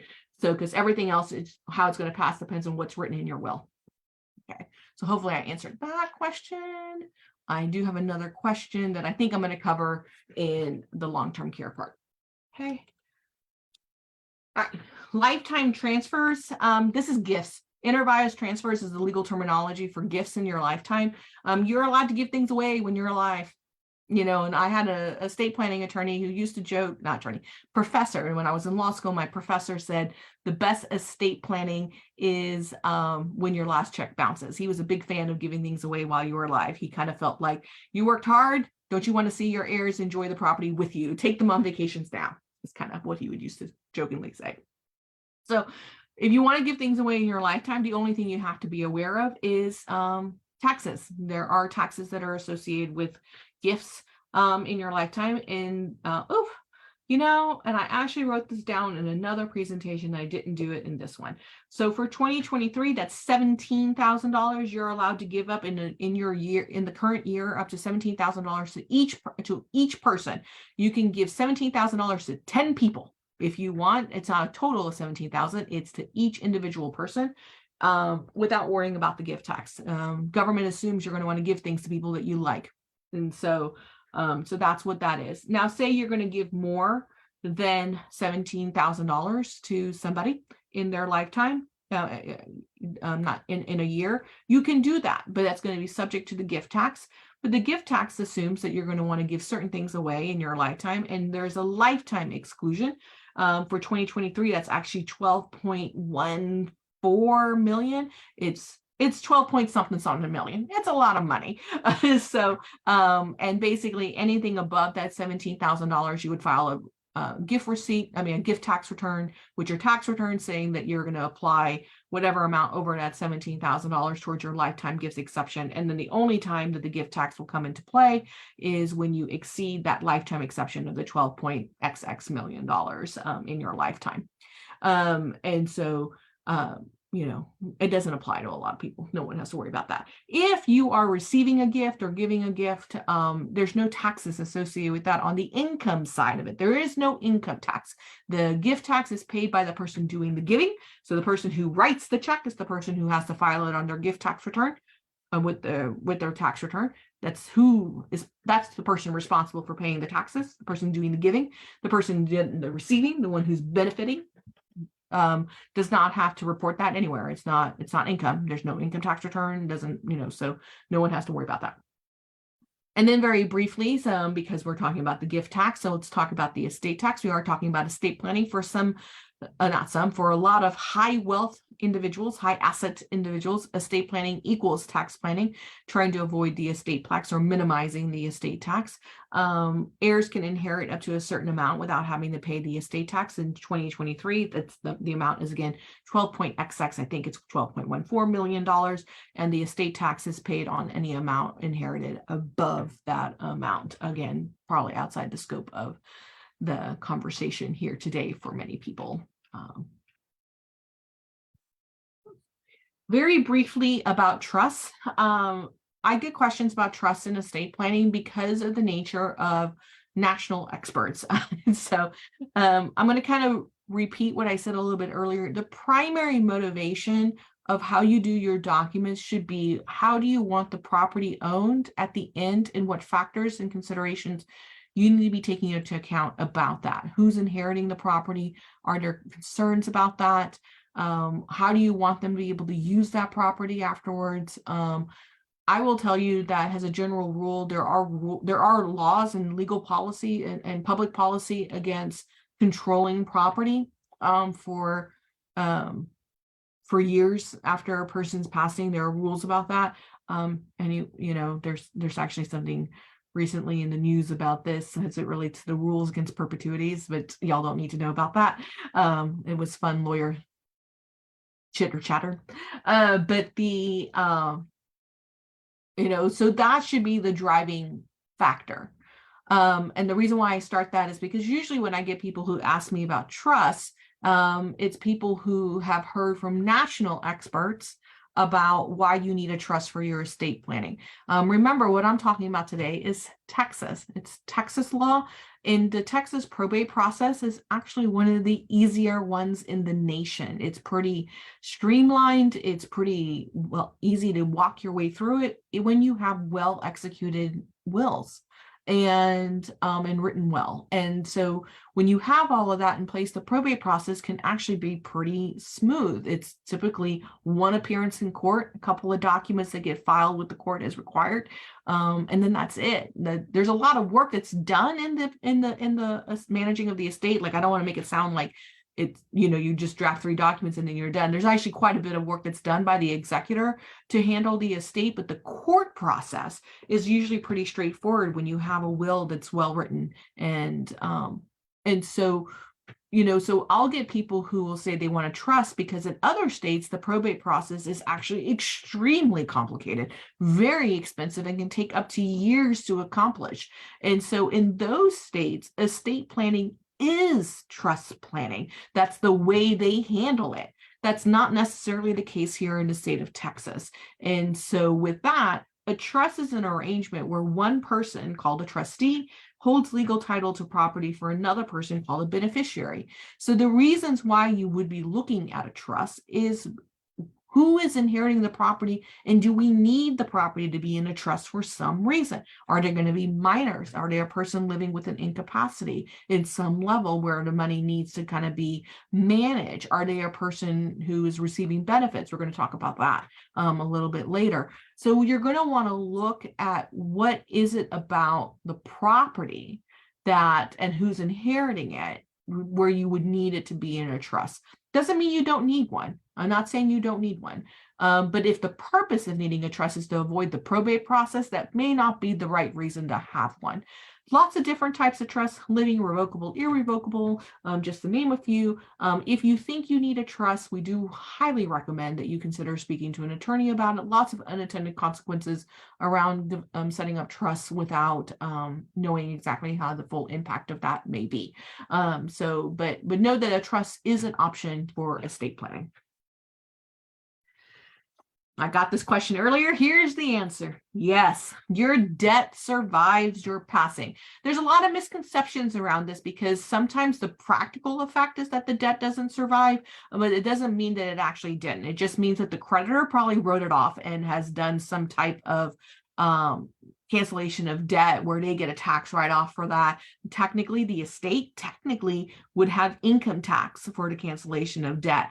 But it really kind of depends on the situation and what happens afterwards on how that ends up, what results in that. But yes, debt survives. Now, the problem with talking about debt is that it's hypothetical. We don't really know what kind of debt is going to be existing at the time a person passes. And so, which is why, going back to one of my first comments, which is that when a person passes away, no matter what, one of the instructions should be to the executor, because you're going to have a will, so you're going to have an executor, is to go talk to an attorney. Make sure we know what to do with the estate, because remember, the estate includes the debts.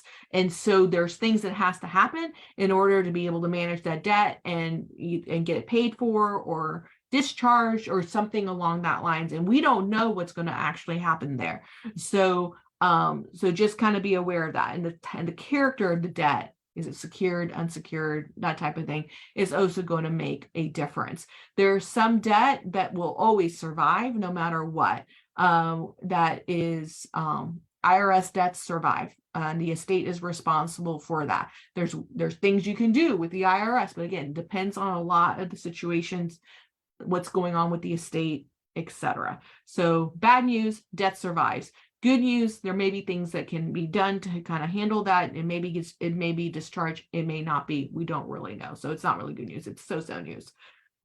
Things that you need to be aware of as it relates to your estate planning. One is that if you carry a lot of debt, be aware that might have to get paid, right? And so and how it's going to get paid. It's also really important for everyone to know the heirs are not responsible for the debt. The estate is. So if a person passes away and I'm their heir, and that person has $20,000 in credit card debt and the estate is insolvent, there's no way to pay that debt.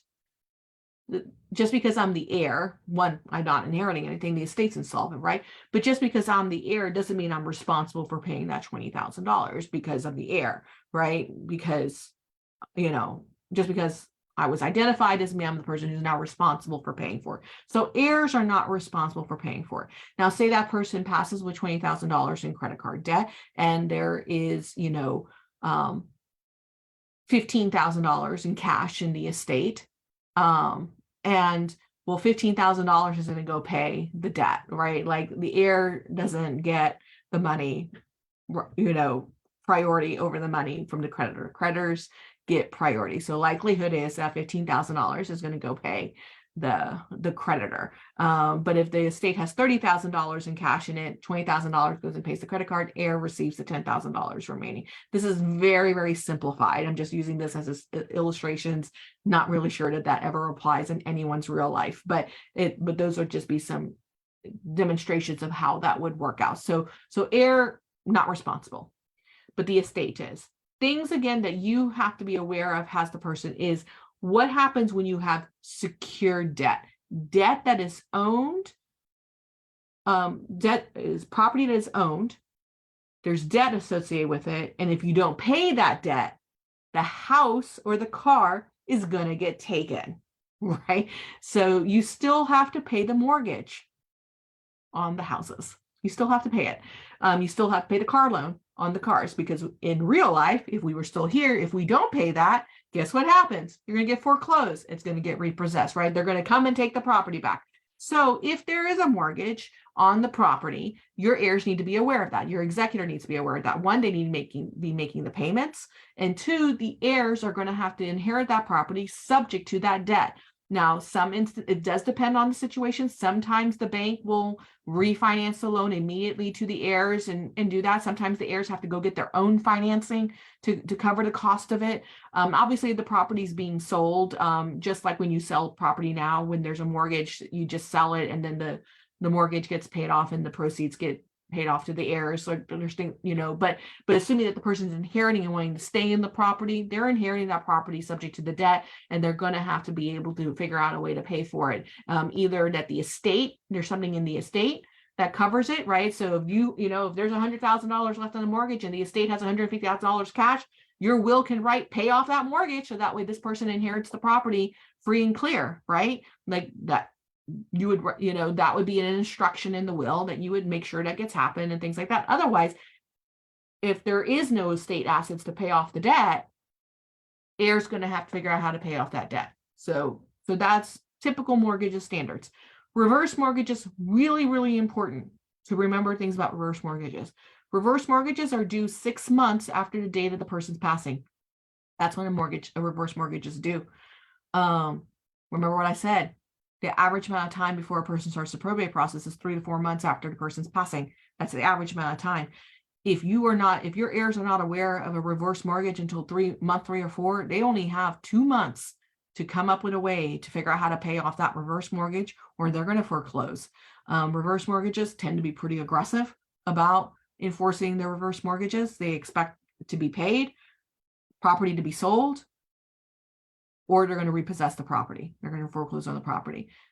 It's just a reality. There's no judgment here on what banks do, but reverse mortgage companies tend to be pretty aggressive on that.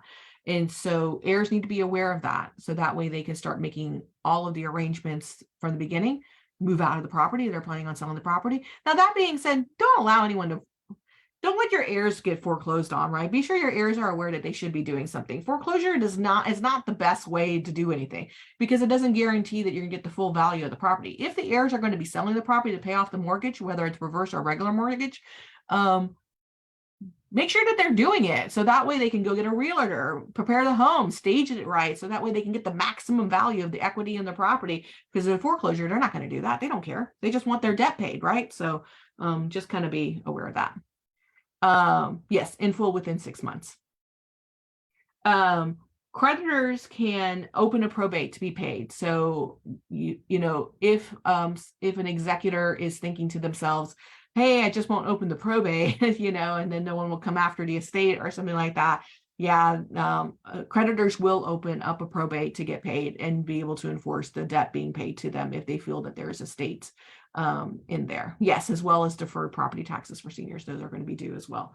So just kind of be aware of the debts that you may have, and be sure that your executor is aware of it. Okay. About to switch topics. I'm just going to scroll up, make sure that I haven't missed any questions related to this. All right. Disposition of remains. Just legal language for funeral arrangements, really. Again, remember, your heirs are grieving, they're sad. This is Jesse's opinion. Take off my lawyer hat. This is personal Jesse's opinion. There's a lot of predatory habits out there in funeral homes, just being blunt about it. And so there are also some amazing funeral homes out there that are really honest and really great people to work with. So I'm not casting a wide brush on all funeral homes, because it does depend on who you're talking to, but there are definitely news articles and stories about predatory practices. And so, I would not be a good person in terms of counseling as it relates to advanced planning to not let you be aware that it does unfortunately exist in this world. There's a lot of, well, if you really love them, you'll spend $30,000 on a funeral. My dad had passed many years ago. He was one of the cheapest men you would ever find. If he ever found out that we spent that much money on a funeral, he would haunt us. He would come back and haunt us. And so, so that being said, again, nothing wrong with whatever funeral arrangements are made, but just be aware that may exist. So a lot of people will do a lot of funeral plannings for their own funerals prior to their passing and make certain arrangements. They may buy burial plots, they may prepay arrangements, they may have planned it. A number of people plan their funerals and they have instructions for it and they set aside funding for it and things like that, right? Like, so if you are making funeral arrangements, etc., right, the disposition of remains is the document that you would actually draft to be able to kind of put all that into order. So one, it names the agent who would be responsible for handling the funeral arrangements, and be responsible for all of that. Again, that's a way to avoid family conflict and designate a person who would just be the pinpoint person. Doesn't mean that that person ignores the rest of the family. Again, conversations with everyone to be like, be sure you get input, blah, blah, blah, right? You know your family dynamics. I don't, but it's the person who would be responsible, the one who would actually wear the hat to sign the documents and that type of stuff. So that, but it's also a place where you do have arrangements, if you do have instructions, to go ahead and write those down into this document, and then that agent will bear the responsibility for that. Executing this document requires a notary only, and the agent does a signature at the time that he accepts or they accept their responsibility. So the agent does not have to be there when you execute the disposition of remains document. Okay, now we're going to talk about incapacity. Sorry, I thought I had a question. We're going to pick up the pace pretty quickly at this point, because you're going to find that it's going to get repetitive in a bit, in just a minute. So, oops, did I skip a document? Okay. We're going to start with supported decision-making documents. A supported decision-making document is one that is an alternate to a guardianship. It's an in-the-between stage, right? It's actually a very useful document in two situations. One is an aging up child who has some diminished incapacity. They're not incapacitated, they have diminished capacity. So they are able to make some decisions for themselves, are able to take care of themselves without any real problems, but they just need some support. They need help in some instances, right? So that's a good situation. I'm very cautious about when I use specific examples of diagnosis, because I don't want anyone to assume anything when I say this, right? Because again, everything is very individual to your individual situations.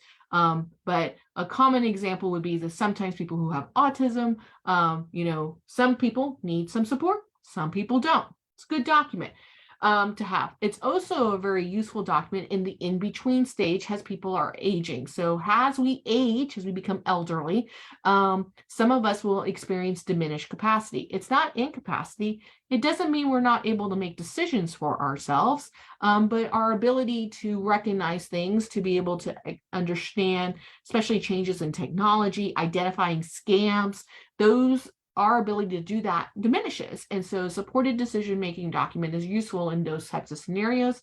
It's also very useful for the in-between when a person has a diagnosis that will lead to some form of dementia, or there will be incapacity, a permanent incapacity down the line. But in that in-between time where it's unclear whether there is capacity or there is not capacity, supported decision-making can also be useful in that scenario.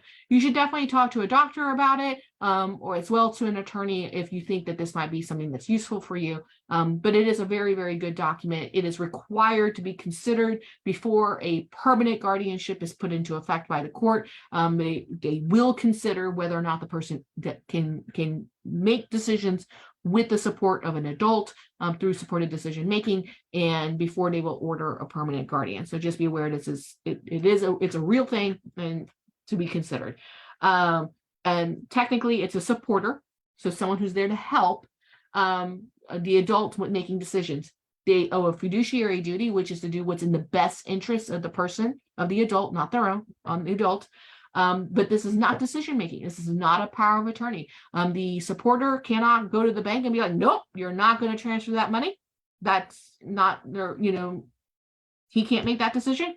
That's not what the supporter is there to do. Supporter can show up and be like, are you sure you want to transfer this money? Let's have a conversation about it, etc. Make sure that we're not being subjected to a scam here. Helps gather information and assist with that. When executing the document, it requires two disinterested witnesses or a notary. It's executed by the adult asking for the supporter, right?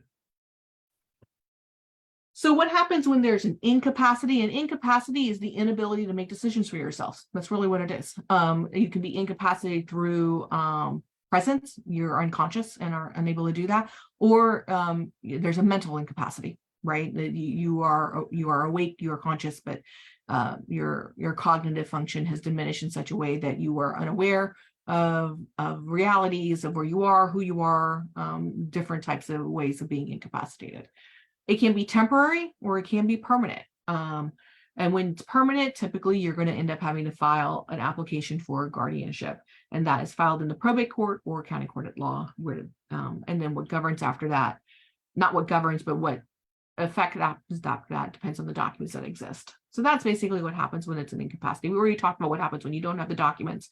But just like where a person passes, there's a fail-safe for in the law. For incapacity, that fail-safe is next of kin. Your next of kin is typically your spouse. If there's no spouse, your children. If no children, your parent. No parents, siblings, no siblings, aunts, uncles, etc. So usually similar to the relative chain is how the next of kin is usually decided upon. So statutory durable power of attorney. This is the authority for a person to make legal and financial decisions. You can choose when it's effective. A lot of people are very aware of what a statutory durable power of attorney is. What makes it statutory is that, here's the good news, the statute is written. So we sent people to Austin. This is Austin, Texas law. We sent people to Austin. They decided this is what the form's going to look like. This is what the language is going to say. It is in a code. It's in a code that's been written. And all you have to do is use that language that's in the code and execute that document. You don't have to write anything. We're going to send you a template. Easy peasy. And so that's what makes it statutory. Durable is the type of document that survives an incapacity. So when you sign this document, it will remain effective once you are no longer able to make decisions for yourself. So that's what makes it durable. But you can choose when it's effective. 2 different timings. Either one is correct. It depends on you, your family situation, and what your needs are on whether or not you're going to make it effective immediately or springing. So immediately, it's just what it sounds like. You sign it, you execute it, you hand a copy over to your power of attorney. They can walk across the street and open a bank account in your name if that was a power given to them in statutory durable power of attorney. So that's what immediately means. Okay. Springing is at the time of incapacity. So they can't do anything. They can't make any decisions until the incapacity occurs. When does the incapacity occurs? When a doctor decides. There'll be a decision, there'll be an appointment. Doctor will do an examination, make a determination that yes, there's an incapacity, there's no longer an ability to make financial and legal decisions for themselves. And now that's when the power of attorney becomes effective. There's no right or wrong here. It really is a matter of what works for your family, what works for you and your situation. Some people will do immediately, so that way they avoid the need to having to go to a doctor. That's it, right? It's just like, sometimes it's a matter of convenience. Some people go ahead and execute the power of attorney, have it effective immediately because they have an adult child who already is supporting them, who's already is helping them. And they're like, please be able to go to the bank and do what I need to do at the bank without me having to come with you. Right. So it serves a supportive role right away. And it's so different from, again, unlike the supported decision making where you're just there to help the adult make a decision. The durable power of attorney allows that person to show up and make the decisions. So there's the convenience aspect of that. So now I will say this, that if the reason why you were thinking, oh, it needs to be springing because I don't want that person making decisions for me because I don't trust them in some way, there's a trust component to it.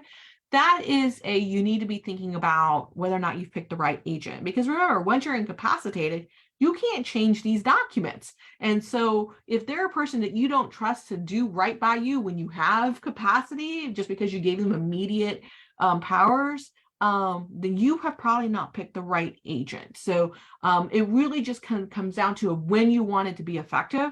But if the factor is, I don't know, I want this person to, because I don't know if they will or not, won't abide by my agreement now, blah, blah, blah, pick a different person. Generally, you're planning for a temporary incapacity or unavailability, but it can become permanent if need be. It is only effective while the person is alive. I already mentioned that when a person passes, the power of attorney is no longer valid. The will go into effect, or there's a need for an administrator for the estate, and so that's when it gets automatically terminated. We already talked about it being a statutory form. You can revoke these at any time. And when you're executing the document, all you need is a notary. Now, let's go back to my 4 things that you need. Your first one is your will. Second one is something to do with your banking accounts, either payable on death or joint tenancy with a right of survivorship. Number 3 is a statutory durable power of attorney. That's the next document that you need to have in your minimum arsenal of estate planning documents, because although it is intended to be for temporary incapacity, it can become permanent, and it may be the only document that would be available in the event of a permanent incapacity for someone to step in and do legal and financial decision making. Next up is the medical power of attorney. It's the flip side of it, right? So statutory durable power of attorney talks about legal and financial needs. A medical power of attorney is medical decisions, the ability to make medical decisions when the person is no longer able to make them by themselves. It is, again, planning for a temporary incapacity, but can become permanent if need be. A doctor decides when the person has incapacity to make medical decisions. It is only effective when you are no longer able to make medical decisions and you've lost capacity, because obviously, as long as you have capacity and you are there, you'll make your own medical decisions. A medical power of attorney will never be able to come in when you have full capacity over your own medical decision making to say, nope, I want something different there. And you're going to be like, what? I'm here. I can make my own decisions, right? So it's only effective when a person is incapacitated. Just like the statutory durable power of attorney, this is a statutory form. Our folks in Austin already told us what it has to get. You're going to get a template. You're going to complete it. Easy peasy. You're done. Now, with executing the documents, it does require 2 disinterested witnesses over the age of 18 or a notary. So if you have access to a notary, fantastic, just do it with a notary. If you do need witnesses for this, they do have to be over the age of 18 and disinterested. And disinterested is a lengthy list of people. Nobody related to you by blood, marriage, or adoption. No one who can benefit from anything, either from the will or financially, no creditors. That also includes medical folks, your doctors, and all of the medical staff that works with the doctors, the nurses, the accountant in the office. None of those people can serve as witnesses. So that can become an issue when you're in a hospital and we're trying to execute a medical power of attorney at a bedside, because none of those people in that hospital are allowed to serve as a witness if they work in that hospital. So, so disinterested is pretty broad. Really, the best types of witnesses to have for all of these documents, including your will, are friends. Friends who know you, coworkers who know you, who have nothing to gain by anything. So when you're planning on working on these documents, getting them executed, and you need witnesses, bring in a friend, bring in a neighbor or a coworker that, again, likes you enough to be willing to give up their time to come and be a witness to these documents, but at the same time, like, gain nothing from it. Okay. A designation of a guardian in the event of later incapacity. Oh, that was number 4. I think y'all figured that out, right? Will, designation of person, payable on death account, statutory durable power of attorney, medical power of attorney. That's number 4. That's your minimum. Everything else, highly recommended. But if you don't have the ability to do it, then get those 4 in place. So designation of a guardian in the event of later incapacity is planning for a permanent guardianship. We are looking at permanent incapacity. You've lost the inability to make decisions for yourself.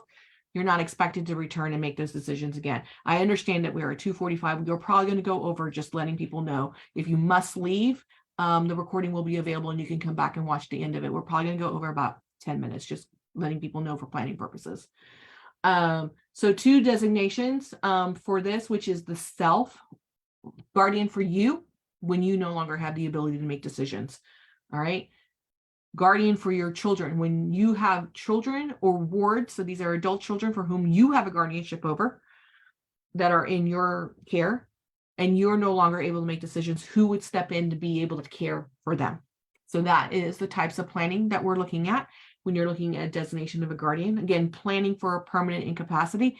This one, unlike the power of attorneys, which only requires a doctor to make a determination, requires the court to make a determination. There is a full process associated with this, and it's not just a judge. There's doctors involved. There's attorney ad litem's. There is, visits and lots of steps. This is not a, whim kind of proceeding. It takes time to do it. There's a lot of steps associated with it. So, but at the end of the day, we are stripping somebody of their rights. And so there's a court proceeding for it, and a court decides when a permanent guardianship goes into effect. And so just be aware of that. The document can name there's two types of guardianships, just like the power of attorneys, where there's one for legal and financial matters and one for medical. The same is true for guardianship. There's one for the persons, which is the care of the person, where they're going to live, who's going to be taking care of them, the health decision making for that. And then there's the estate, which is the property and legal and financial decision making for that. So just like the other two, there's a split here. Again, can be different people, can be the same person. If they're going to be different people, even though they're different roles, you want to be sure that those different people can get together and agree, because just because the roles are different doesn't mean that they're not connected. If you want to have a decision making on the medical care where they go stay in a certain residential facility, and there's a cost associated with that, and that person is also not the guardian of the estate, the guardian of the estate is like, I don't think I want to pay for that. You now have a conflict, right? And then who's going to be making that decision? A judge. So if they're going to be separate people, be sure they're on the same page, that they understand what the plans and expectations are. Otherwise, do consider making them the same person, because that, although not split authority, it is split authority. When executing, oh, I skipped over it. One of the things that's really just as important to people in the is naming who they don't want to be a guardian. So one of the things about the guardianship process, because you have to go through the court process, it is the guardian has to qualify. So the judge still has to look at the person, make sure they qualify, and appoint them to be the guardian. It's not automatic. Just because you listed them as your person you want to serve in the role doesn't mean they automatically get to become that person. The court takes it into consideration. It is a big factor that they take into consideration in identifying that and in considering that person to be in the role. But there may be reasons why they can't serve. They're not bondable. You have to be bondable. So if they have bad credit or a felony conviction and things like that, there's things that exclude people.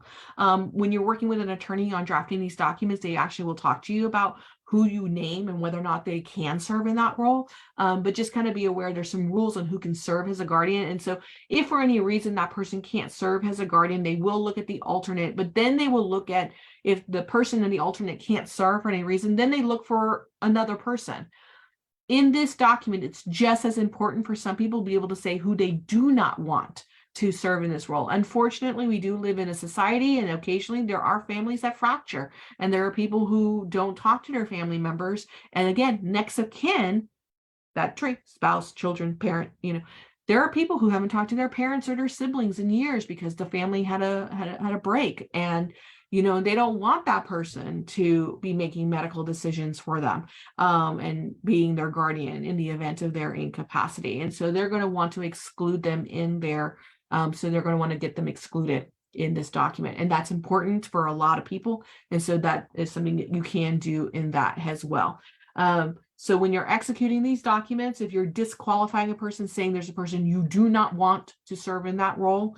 And by the way, when you do that, the court does take that into account. So if you say, I never want Bob, my brother, who I haven't talked to in 20 years because he's a big fat jerk, to ever serve as my guardian, and then your first choice and second choice aren't available, and your next of kin is Bob, your brother, court's going to be like, okay, Bob, brother, you're not going to be the guardian because I have a document that's signed that says you can never serve in this role. We're going to go look at somebody else. Okay, let's go look at, Sally, the sister now.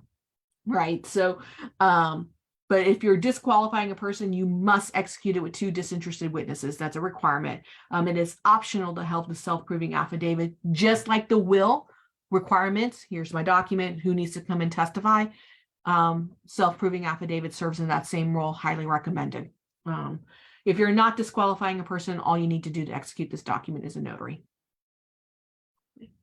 HIPAA release, lots of news coverage about HIPAA over the past few years. HIPAA is the Health Insurance Portability and Accountability Act. And in very short terms of what HIPAA is, it protects your medical information. It protects certain people, typically medical professions, but it also includes other people. It includes lawyers. It includes quite a few other people that in a professional capacity who obtain medical information, has the that have access to medical information. We are not allowed to share any of that medical information with anybody else without the express permission of the patient or the client. So that is what HIPAA does in its most layman's term. What a HIPAA release does is that it authorizes those individuals who have that medical information to share it with individuals other than the patient.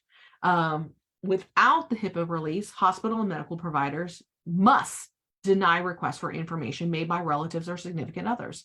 Again, fail-safes are in place, but generally they must deny that. So you do need a HIPAA release. So while I did talk about 4 documents, as soon as you have a medical power of attorney, you do need a HIPAA release in order to ensure that your medical POA is able to get access to all the medical information that they need to get access to. And so, you know, and then of course, if you do have a guardian in the case of a later incapacity document, you're going to want to list that person too if they're different from your medical POA. So while not absolutely required, highly recommended if you have one of those documents that are in place.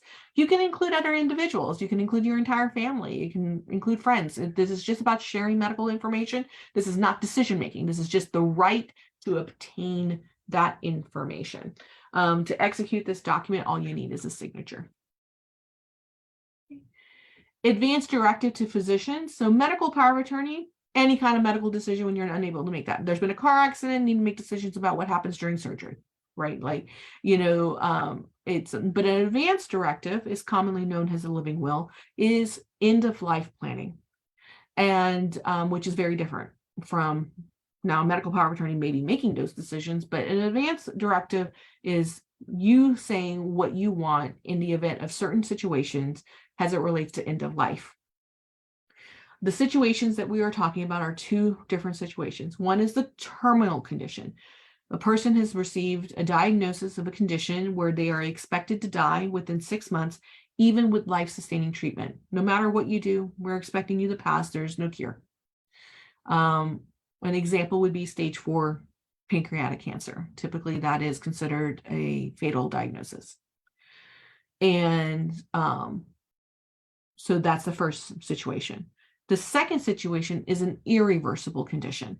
This is a person who's expected to die without life-sustaining treatment, but the condition is not a fatal condition. It's not a terminal condition. And so I know they seem like they may be similar, but they actually are different scenarios, right? So an example of an irreversible condition is a coma. A coma actually is not fatal. There are people who live in comas for years. What can be fatal is that we need to be fed. We need to drink. We need nutrition. So what would be fatal is the lack of a life-sustaining treatment intervention to feed us, to give us nutrition. In some instances, ventilators, airs. We need to breathe, right? We can live in that condition for years, but we can't do so unless something comes in and gives sure that the things that keeps us alive is intervened. So those are the 2 situations. You can have different decisions for each of those situations. It's perfectly okay, right? So there are 2 options, where there's actually technically 3, but when people are drafting these documents, we're looking at it kind of in a hypothetical situation. And so it's like, so most of the time I find that a lot of clients already know what they want. And so the 3rd option doesn't come into play as frequently, but there is a 3rd option. But the 2 options are stop treatment, keep me comfortable, just let me pass. I've come to peace with the decision, you know, and I don't want to fight, right? So stop treatment. By the way, that is not treatment for the condition in and of itself, right? So we're talking about cancer. It's not saying stop chemo. The person has a heart attack. It's also don't do CPR, right? So it's no life-sustaining treatment. Let me pass peacefully. Use all life-sustaining treatment. Man, I'm here to fight. Life is precious. I'm going to fight for as long as I have. There's no right or wrong here, right? Ultimately, at the end of the day, it is what you want for yourself. It is what is in the best interest of you, the people who love you, and the situation that you're dealing with. And so I kind of spin it in such a way of how people view it. But there really is no right or wrong here, and you should be making the decisions that make sense for you and your family. But you can say you want to use all life-sustaining treatment. There is an option to be able to talk about specific things, right? So using that irreversible coma situation, some people have said, yeah, put me on nutrition, feed me, make sure I'm getting fed. I'm cool with that. But if you ever need to put me on a respirator, I don't want that.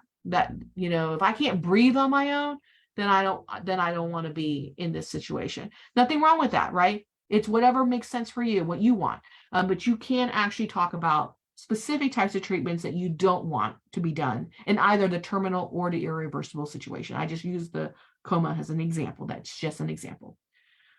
The third option is something that some people do want, and it's important to them, which is that the medical power of attorney makes the decision after conferring with a physician. You can put that in your advance directive. And you can now be sure if you do have that in your advance directive, you must have an executed power of attorney before you execute your advance directive. So in the timeline, medical power of attorney, if you're doing it all the same day, be sure you execute the medical power of attorney first, then do the advance directive to physician, just a note on executing documents. But you can work with your medical power of attorney on that and have them make a decision. And some people like that because they want second opinions. And usually in that situation is that medical providers will use life-sustaining treatment, get the person stable, and then bring in the medical power of attorney, depending on the scenario, right? Depending on what the circumstances are that has put the decision-making on the table, right? So, but if the medical power of attorney is not available, they will use all life-sustaining treatment to get the person stable, and then the decision is made by the medical power of attorney with the doctor. This is what I'm going to say again, putting my counselor hat on top of this. This is a hard decision to make. It's a very different thing to ask a medical power of attorney to say, if I'm in a car accident, be sure I get blood transfusions, right? Like that type of thing, right? Like that's a different type of conversation to have with somebody than to have a conversation with them to say, well, if I have a terminal condition or an irreversible condition, I want you to decide to end my life. And I don't mean to be blunt about it, but that is what you are asking this person to do, which is a very different thing. That is what some people want, and that is okay. You must please have a conversation with the person that you're going to be asking to make this decision to do. This is hard. This is someone who loves you, and you are asking them to make a hard decision that I will guarantee they do not want to make. And so if this is going to be the situation that they're going to be in, talk to them, talk about the scenarios, what you would want. You may need, if you are a person of faith, maybe consider doing that with a counselor or with a person at your church or in synagogue, wherever it is, right? Whoever counselor you want to work with to go be able to do this. And then on a spiritual side, you may need to offer them the forgiveness that they need and the permission that you need to give them to be able to make that decision if you're asking them to do that, because they're going to be in that situation. That's my counselor side of things coming into that. The lawyer is going to be very more matter of fact about it, but as a person who's doing this, you should be thinking about the impact that it's going to have on the person making the decision if you choose that third option of having the medical POA make that decision. Obviously, if you've gotten a diagnosis, you should speak with the doctor regarding your options and what it would mean, what kind of treatment we would be talking about if you are talking about life-sustaining treatment, and what it would, so that way you can make some educated decision-making about that. To execute this document is 2 disinterested witnesses over the age of 18. Declaration for mental health treatment. This is a document that many people don't need, but it's an extremely important document if you do need it. So this is also known as a psychiatric advance directive, PAD for short. It's for individuals who are at risk or have a history of psychiatric hospitalization. The most common type of diagnosis that would apply is someone who has schizophrenia, has a history of being hospitalized for it. So these are individuals when they are in full capacity, when they're not having their mental health issue, that they know for a fact there's certain treatments that they can't handle, and they want to be sure it doesn't happen when they are unable to make those decisions. And so that results around psychoactive medication, convulsive therapy, and then certain types of emergency medical health treatment. A judge determines when the person is incapacitated and when they have to be hospitalized, and then this document kind of goes into effect at that point in time. Unlike the other documents where you do need to kind of go in and check when you want, you can update them whenever you need to update them. A PAD expires. They have to be re-executed every 3 years. But again, this may not apply to you, but if you know someone that this applies to, this is something that's relatively new. Relatively, like I'm a person who's like in my 40s, so I think relative is like in the last 20 years, right? But like it's the but it's relatively new. A lot of people don't know it exists. But if you know someone that this may be something that is relevant to them, really, really important document. They should get it if they need it, because it is giving them agency in some of their decision making when they're not able to. Long-term care, remember I talked about this real quick, super high overview on this, really just kind of for you to talk about it as it relates to advanced planning.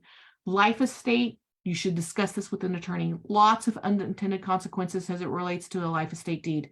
A life estate is commonly known as a ladybird. You may have heard them refer to it as a ladybird deed. This is a transfer of property in your lifetime where you are giving the property away in your lifetime, but you are retaining a life estate in the property. It is 100% used for the sole purpose for most people to plan for long-term care, planning for the need to qualify for Medicaid to get long-term care and protect that property for their heirs. It's strictly the reason why it gets used. There may be other uses for it, but that's really the reason for it. It is revocable. You can change your mind in your lifetime, just like a transfer on death deed. You can do, it's your property. You're still responsible for maintenance, care, etc. That kind of stuff. You can sell it, so it doesn't change that. The difference is that on paper you have a life estate versus on a transfer on death deed where you're still the owner. It cannot be changed once a person becomes incapacitated. So some people put this into effect when they get diagnosed as well. They're still capacitated, but once you become incapacitated, there is you can no longer change it, and it's effective upon death. Very, very useful, important document to consider if you are a person who thinks you're going to need Medicaid for long-term care. A lot of people will. But you should discuss this with an attorney. There is discussions among attorneys that's very academic and practical, as well as practical on the difference between using a ladybird deed versus a transfer on death deed as it relates to protecting the property when Medicaid becomes an issue. But I think that if you boil it down to how the property gets transferred, you kind of lose some nuance and understanding that you're also doing long-term care planning. So that's why I recommend that you do speak to an attorney, because sometimes a transfer on death deed will do what you need it to do, but sometimes you really do need the ladybird deed. Okay. Trust, very quickly. Again, this is kind of talking about long-term care. Two scenarios. One is your heir that's inheriting property who receives government benefits. So if you have an heir who would be obtaining the property and they receive government benefits, you are going to potentially need to have that property put into a special needs trust. The whole and sole purpose of a special needs trust is to protect that government benefit. So that person who's receiving the property, if they're getting needs-based government benefits, this will ensure that they continue to receive the benefits while having access to the property, because in most instances, the property that person is inheriting is not going to be sufficient to cover the health and care and maintenance of that person forever. And what we don't want is for them to inherit property and then they lose their government benefits and then they actually don't have enough money to sustain their needs, right? So, so if you know that your heir is a person who's receiving benefits, you do need to talk to an attorney about this. This is typically an instruction that gets put into the will. It's not something you have to do in your lifetime. You don't have to create it in your lifetime. You can put it into your will, but it is something that you should discuss with an attorney. On the other side, just like the ladybird deed, where you're talking about property, transferring it into a ladybird deed in order to be able to be eligible for Medicaid for long-term care. What do you do with your income? So you have a household that's receiving income, and that may prevent a person from becoming qualified for Medicaid. That is what we have, a Miller Trust, a qualified income trust. That's what that is. Its sole purpose is to allow a person to qualify for Medicaid. So if you have a couple, so this is the most common scenario, you have a couple, one couple is still working, and then the other person is is the one who needs Medicaid, who needs the long-term care, and they need the assistance for that. But the income that's being brought in by the first person who's still working makes that, disqualifies them from Medicaid. A Miller trust allows that income to come into the household, gets the person qualified for Medicaid so that they can get the assistance for that. This is irrevocable. Once it's put into effect, you cannot revoke it. And so again, because of the unintended consequences that may occur when you do this, you should talk to an attorney about this and how this impacts long-term care planning, and be sure that you're protecting assets in that way. So again, very high overview. These are extremely personalized, depends a lot on the health, the needs, and be sure that you're doing the right thing as it relates to your property. Yes, income, like, yeah, any income coming into the, so they inherited property and they sell it, it would go into, if there's, yes. Oh, answering the question about the Miller Trust, protects a senior that sells inherit, actually anybody, if they're, because you can need a Miller Trust even when they're not senior, right? But if someone inherits property and they sell it, and not, that's income, it's an asset, right? It's income coming in. Okay. Some final thoughts, really quickly. What's next? Be sure that when you're putting all your documents together, you're going to want to put all of your documents, your will, powers of attorneys, your transfer on death deed, your new title, all of that information you're going to put together in a fancy dancy little folder, and you're going to kind of keep it someplace safe. You're also going to want to, by the way, include a list of accounts. If you got life insurance information, 401k information, be sure that information is included in there, because they may not know, right? Like, how are they going to know you have a 401k? And so be sure all of that is in there. And so that way they know account numbers and things like that. Now, I just told you to put every single thing that you can possibly need into your estate planning, that someone, if they find, can just go and become you in another state, right? Very, very important information in that is very important to protect. So what do you do with it? Where do you keep it? How to keep it safe? And so the number one question I get, can I put it in a safety deposit box? Sure, yes, you can. Why should you not? Here's things to keep in mind. Safety deposit boxes, the person who has access to it should have a key and be on the account. You need both. They can't just be on account. They also need to have a key. They need to be a key holder in order to get access to that safety deposit box. Otherwise, you need a court order in order to get into a safety deposit box, and it has to be the executor, the note requesting access to it. So just kind of be aware of that sometimes it can be complicated to get into a safety deposit box. Some people are like, well, can I put it in my freezer? I don't like the idea of putting any piece of paper anywhere where there's moisture. And so even in a Ziploc baggie, sometimes things seep in. So I'm not a fan of that. So I use that as an example of, be sure that where you're putting it, that it's kind of environmentally safe, right? Like, you don't put it someplace where the paper can get damaged by that.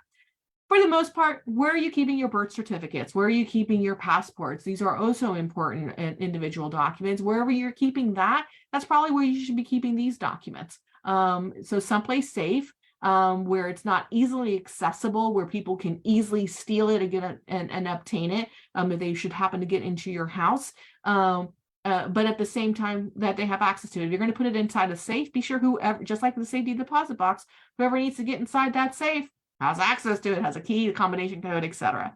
I did skip over digital assets and assets. That's another thing to kind of keep in mind. Now, it's a little bit difficult when it comes to passwords on your computer, because some things you have to change your password all the time. I change my passwords like every 3 months, which you probably should for safety purposes, because things get hacked and that kind of stuff, right? But be sure that people know how to get into your computer and where your passwords are, where it's going to be. There are actually like password managers and things like that, and you know that you can share and people can have access to. But just that's something that you do need to kind of keep in mind if you do have digital assets, on making sure people can get it. And then instructions to representatives and conversations with family. Be sure to know where it is, where to find it, and how to get to it. Resources, I talked about at the very beginning. That was a lot of information. I know I went over, and I apologize for that. The 3 legal aid providers in the month of service partnership are me, Lone Star Legal Aid, Houston Volunteer Lawyers, or Carl Institute. Of course, I'm more than happy to see you if you qualify for services. Come and see me. But I also have very good friends and colleagues at HVL and Earl Carl, and by all means, you should apply and you should get services from whoever can give you services. All of us are here to help for those individuals who are qualified for services. If you don't qualify for services and you wish to hire an attorney, the Houston Lawyer Referral Service is a service of the Houston Bar Association, a partner of the month of service. They have an ability to refer you to attorneys that do estate planning. Please do not ask me about how much they cost. It does depend on the attorney, the level of complexities of the documents that are being drafted, the experience of the attorneys that are drafting the documents, and just a lot of different factors that go into how much it may cost to hire an attorney. But just kind of be aware that they are available, and you can talk to somebody about that. For those of you who are going to attempt to draft these yourselves, and you can, some of these, those power of attorneys, statutory, you don't have to do anything. They're already written for you. You can do those yourselves. But the self-help, which is Texas Law Help, great websites. It is for the community. It's for the public. Lots of information, not just on estate planning, but on a lot of other different legal topics, and you can go and check them out. Another thing to be aware of as a service from the month of service is that if you are drafting your own documents and need an assistance with a notary, NRCDC, as part of this partnership, has graciously set up systems to allow for that.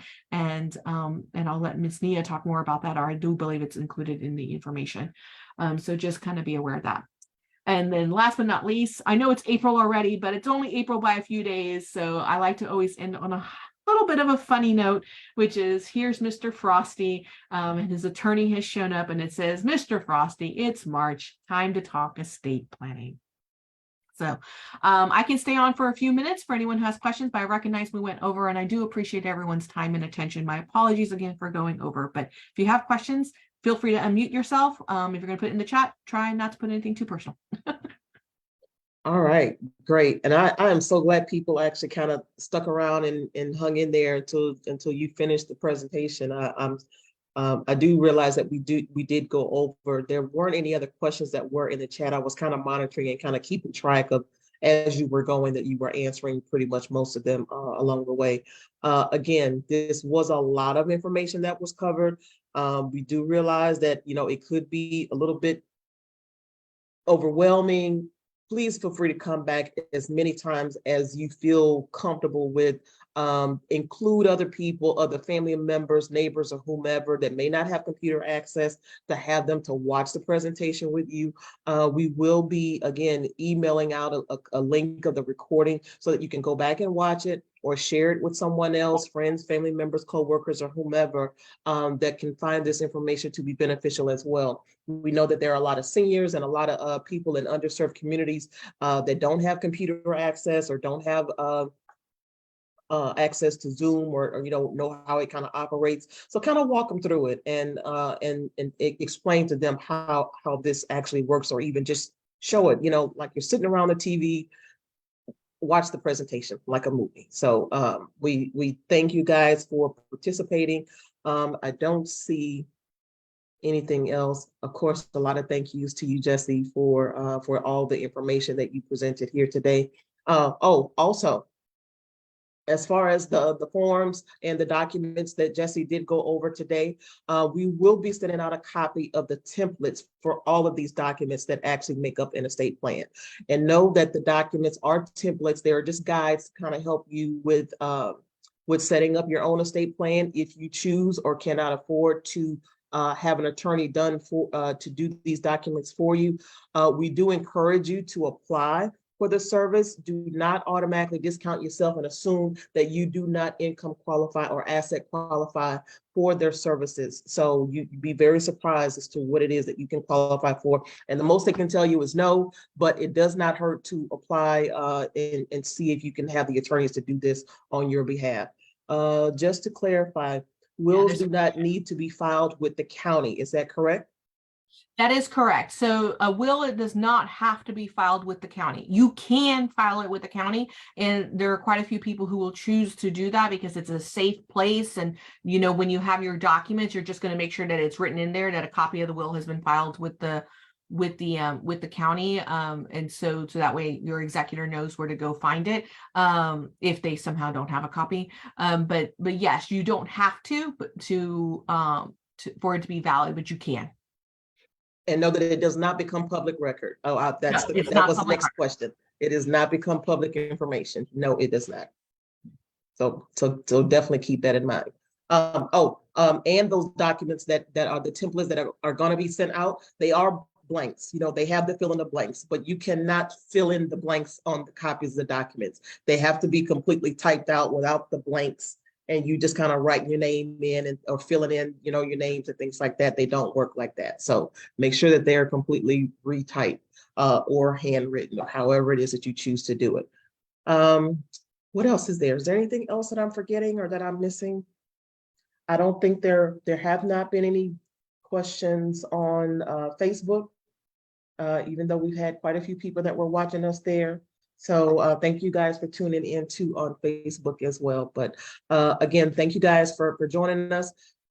First Thursday of every month, we have the Wills and Estate Planning Workshop. So again, feel free to come back.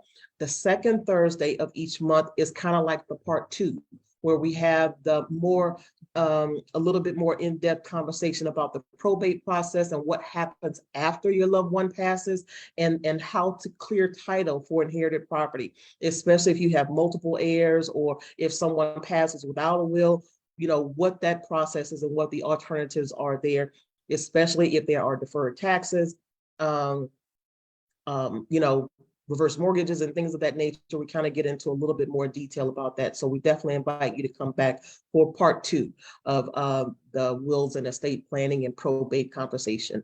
With that being said, thank you guys very much again for joining us and for coming back and continuing to support a month of service.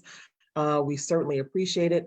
If you would also just take a moment to complete our survey at the end of this presentation, or when I send you out the link, so that we can kind of keep track of, you know, what it is that we're providing, if this is something that continues to interest you guys, or if there's something else that comes up that we may not be offering currently, then please let us know. We appreciate your feedback. So Jesse, thank you once again for your time, your attention, your detail of all of the information that you have covered, as well as the partnership of Lone Star Legal Aid with a month of service. Definitely appreciate that. So you all have a wonderful remainder of your afternoon. Stay safe, stay dry. I know the rain is a little bit heavier in some areas than others. So you guys take care of yourselves, and we will see you all next time. All right.